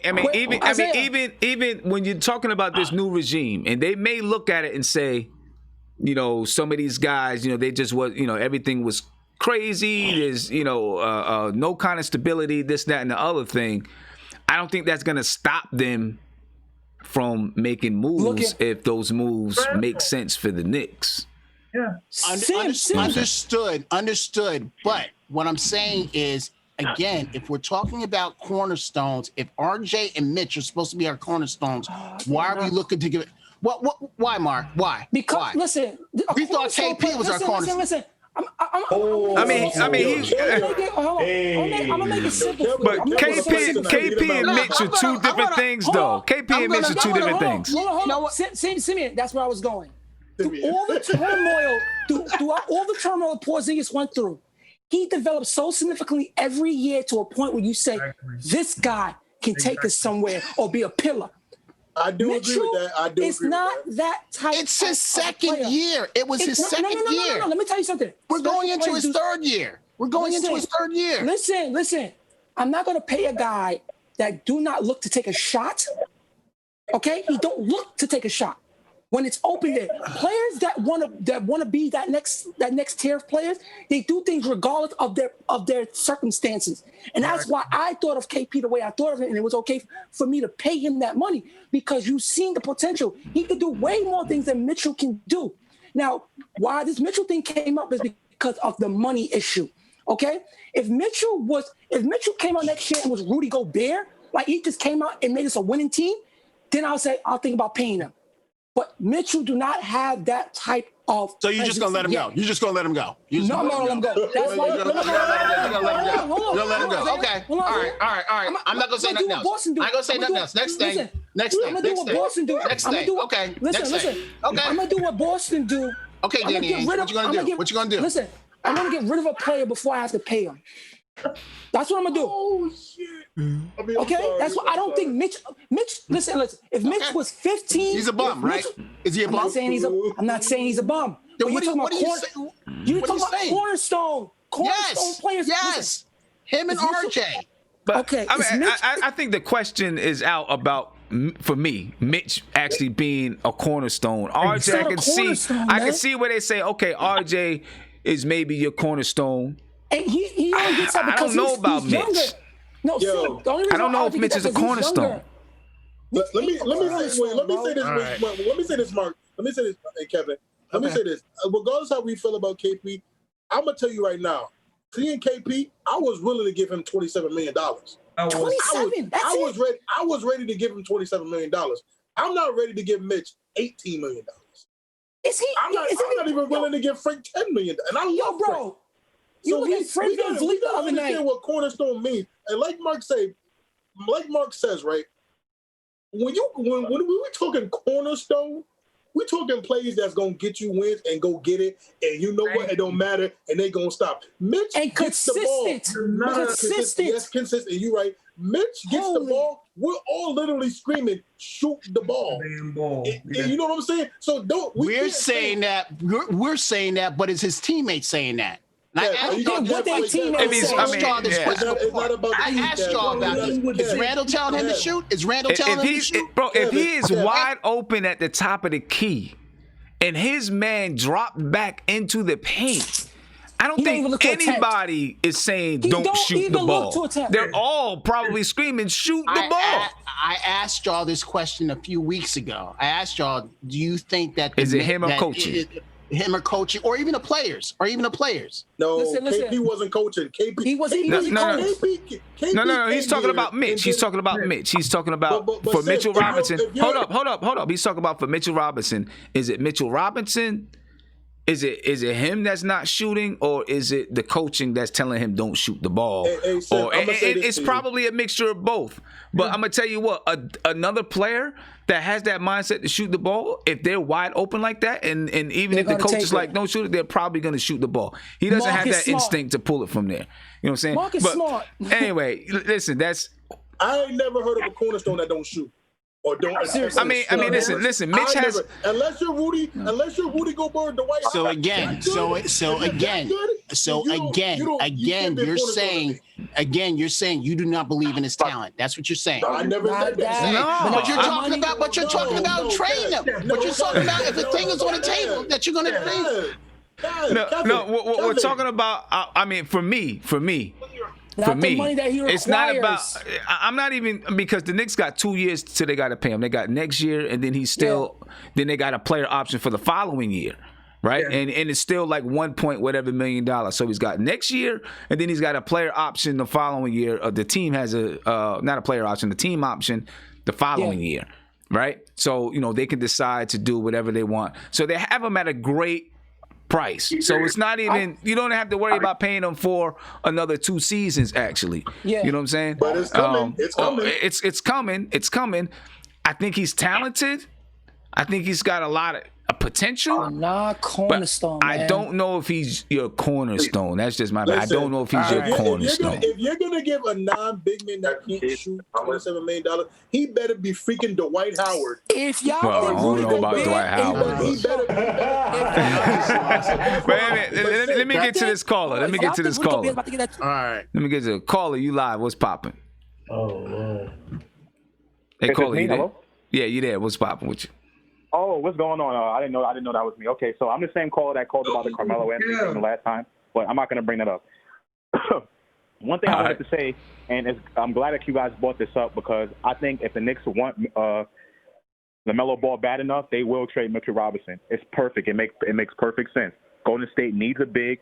They need a shot blocker. We have that.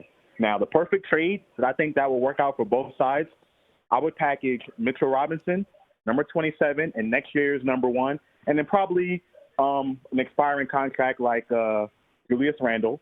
We'll take the number 2 pick, and we'll take Wiggins. I think that works out for both sides. Now, I understand. I like Mitchell Robinson. He is a cornerstone right now. But in 2 years, there's no guarantee that he's going to want to come back. He can go get paid somewhere else and go in a winning team. The Knicks are not going to be winning in the next couple of years, no matter who we get in this draft or next draft.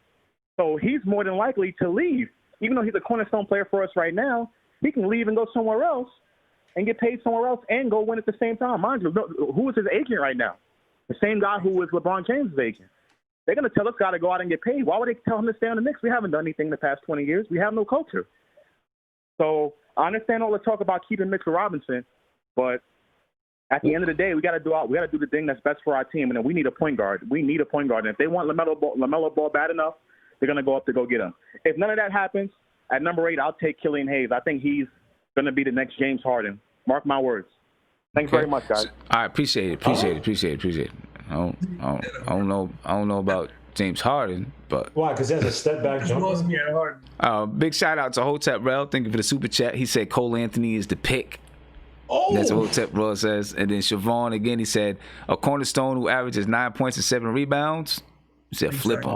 Now, some people, this guy just brought it up, and I think someone else in the chat had brought it up. Said something about maybe you try to offer Mitch, and instead of the 8th pick, you offer next year's first round pick, and maybe this year's 2nd pick, and you still keep the 8th pick. I don't think Golden State does that. One thing, Sim, is that you're finding a lot of teams are pick stacking right now to try to get. Well, actually, maybe they do thinking that next year is a better draft. So maybe they do. Yeah. Because remember when Golden State made the trade with the Timberwolves, they specifically wanted 2021's draft. Right. That's not a bad idea for Golden State to do that, because if they could trade 2 picks to get, say, Bradley Beal, there was talk about that. They were talking about like Washington would take that for Bradley Beal in a loaded draft, a Knicks pick and also a Timberwolves pick, 2 teams that have been bottom 10 for the past X amount of years. Like, that's worth something, because they could turn that into an all-star or a potential all-star. But then when you talk about Mitchell Robinson, who hasn't done much, it only solves a slither of a problem for him, which is just defense at the rim. And he's not going to play in their team of death or their lineup, or their depth lineup, or whatever they call it, because Draymond's going to play the point center, whatever you want to call it. And because Mitch doesn't shoot, like, you can't overvalue Mitch in this situation. It's 1 in the hand versus 2 in the bush. Giving up next year's pick is tough for me, but at the same time, I'll do it if it solves the problem of guard. You need to solve that guard problem. Wow. Well, we'll see what happens, man. Hey, I'm gonna get to one more call and then I'm gonna head out. Yeah. Man, I'm gonna head out. Caller, you there? Hey, yo. Let me get to this person. Caller, what's popping? Hey, what's going on, Sim? This is Bravo. How are you? I'm good. How you feeling? I'm doing good. I just watched the lottery. You know, I mean, I think I called you before multiple times. I am a Detroit Pistons fan, and my second team is the New York Knicks. Okay. I know the show is about the Knicks. I'm a huge fan of the Knicks too. Now, asking a question specifically for you and for the panel, please. Why would the NBA continues to unfavor certain teams over others in the draft, in the lottery? I mean, is there any reason that you guys think this is happening? I'm so frustrated today because this is definitely heartbroken for Piston fans. And for me also, I'm a New York Knicks fan. This is not fair. How do the people in the panel think about that? Thank you. It's called James Dolan. I mean, I think, you know, it's still that.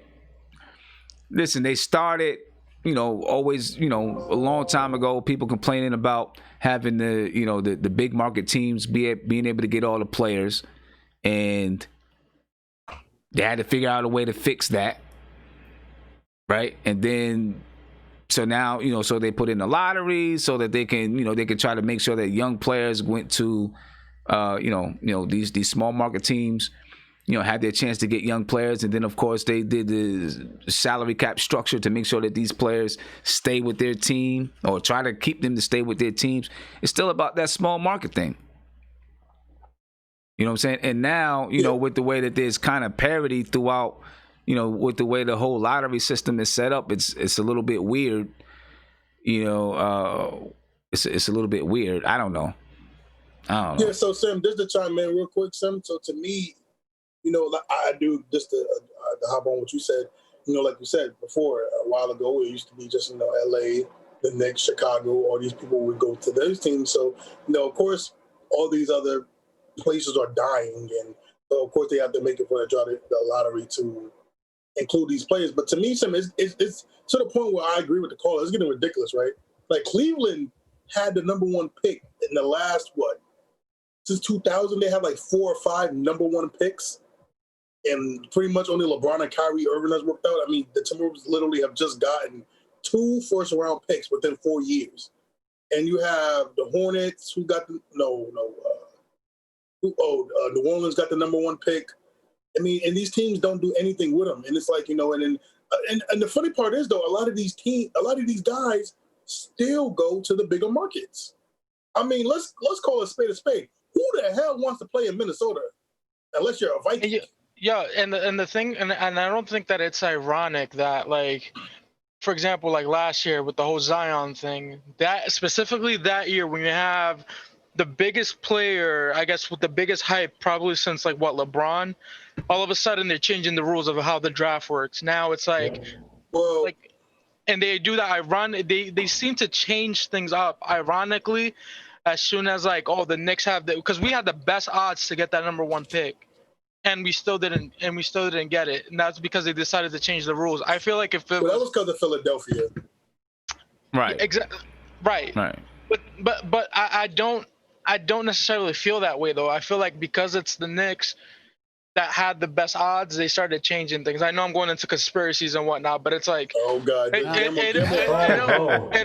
always happens. Conspiracy 3 times, Gilmore appears. I just feel like all these changes always happen when things are in our favor.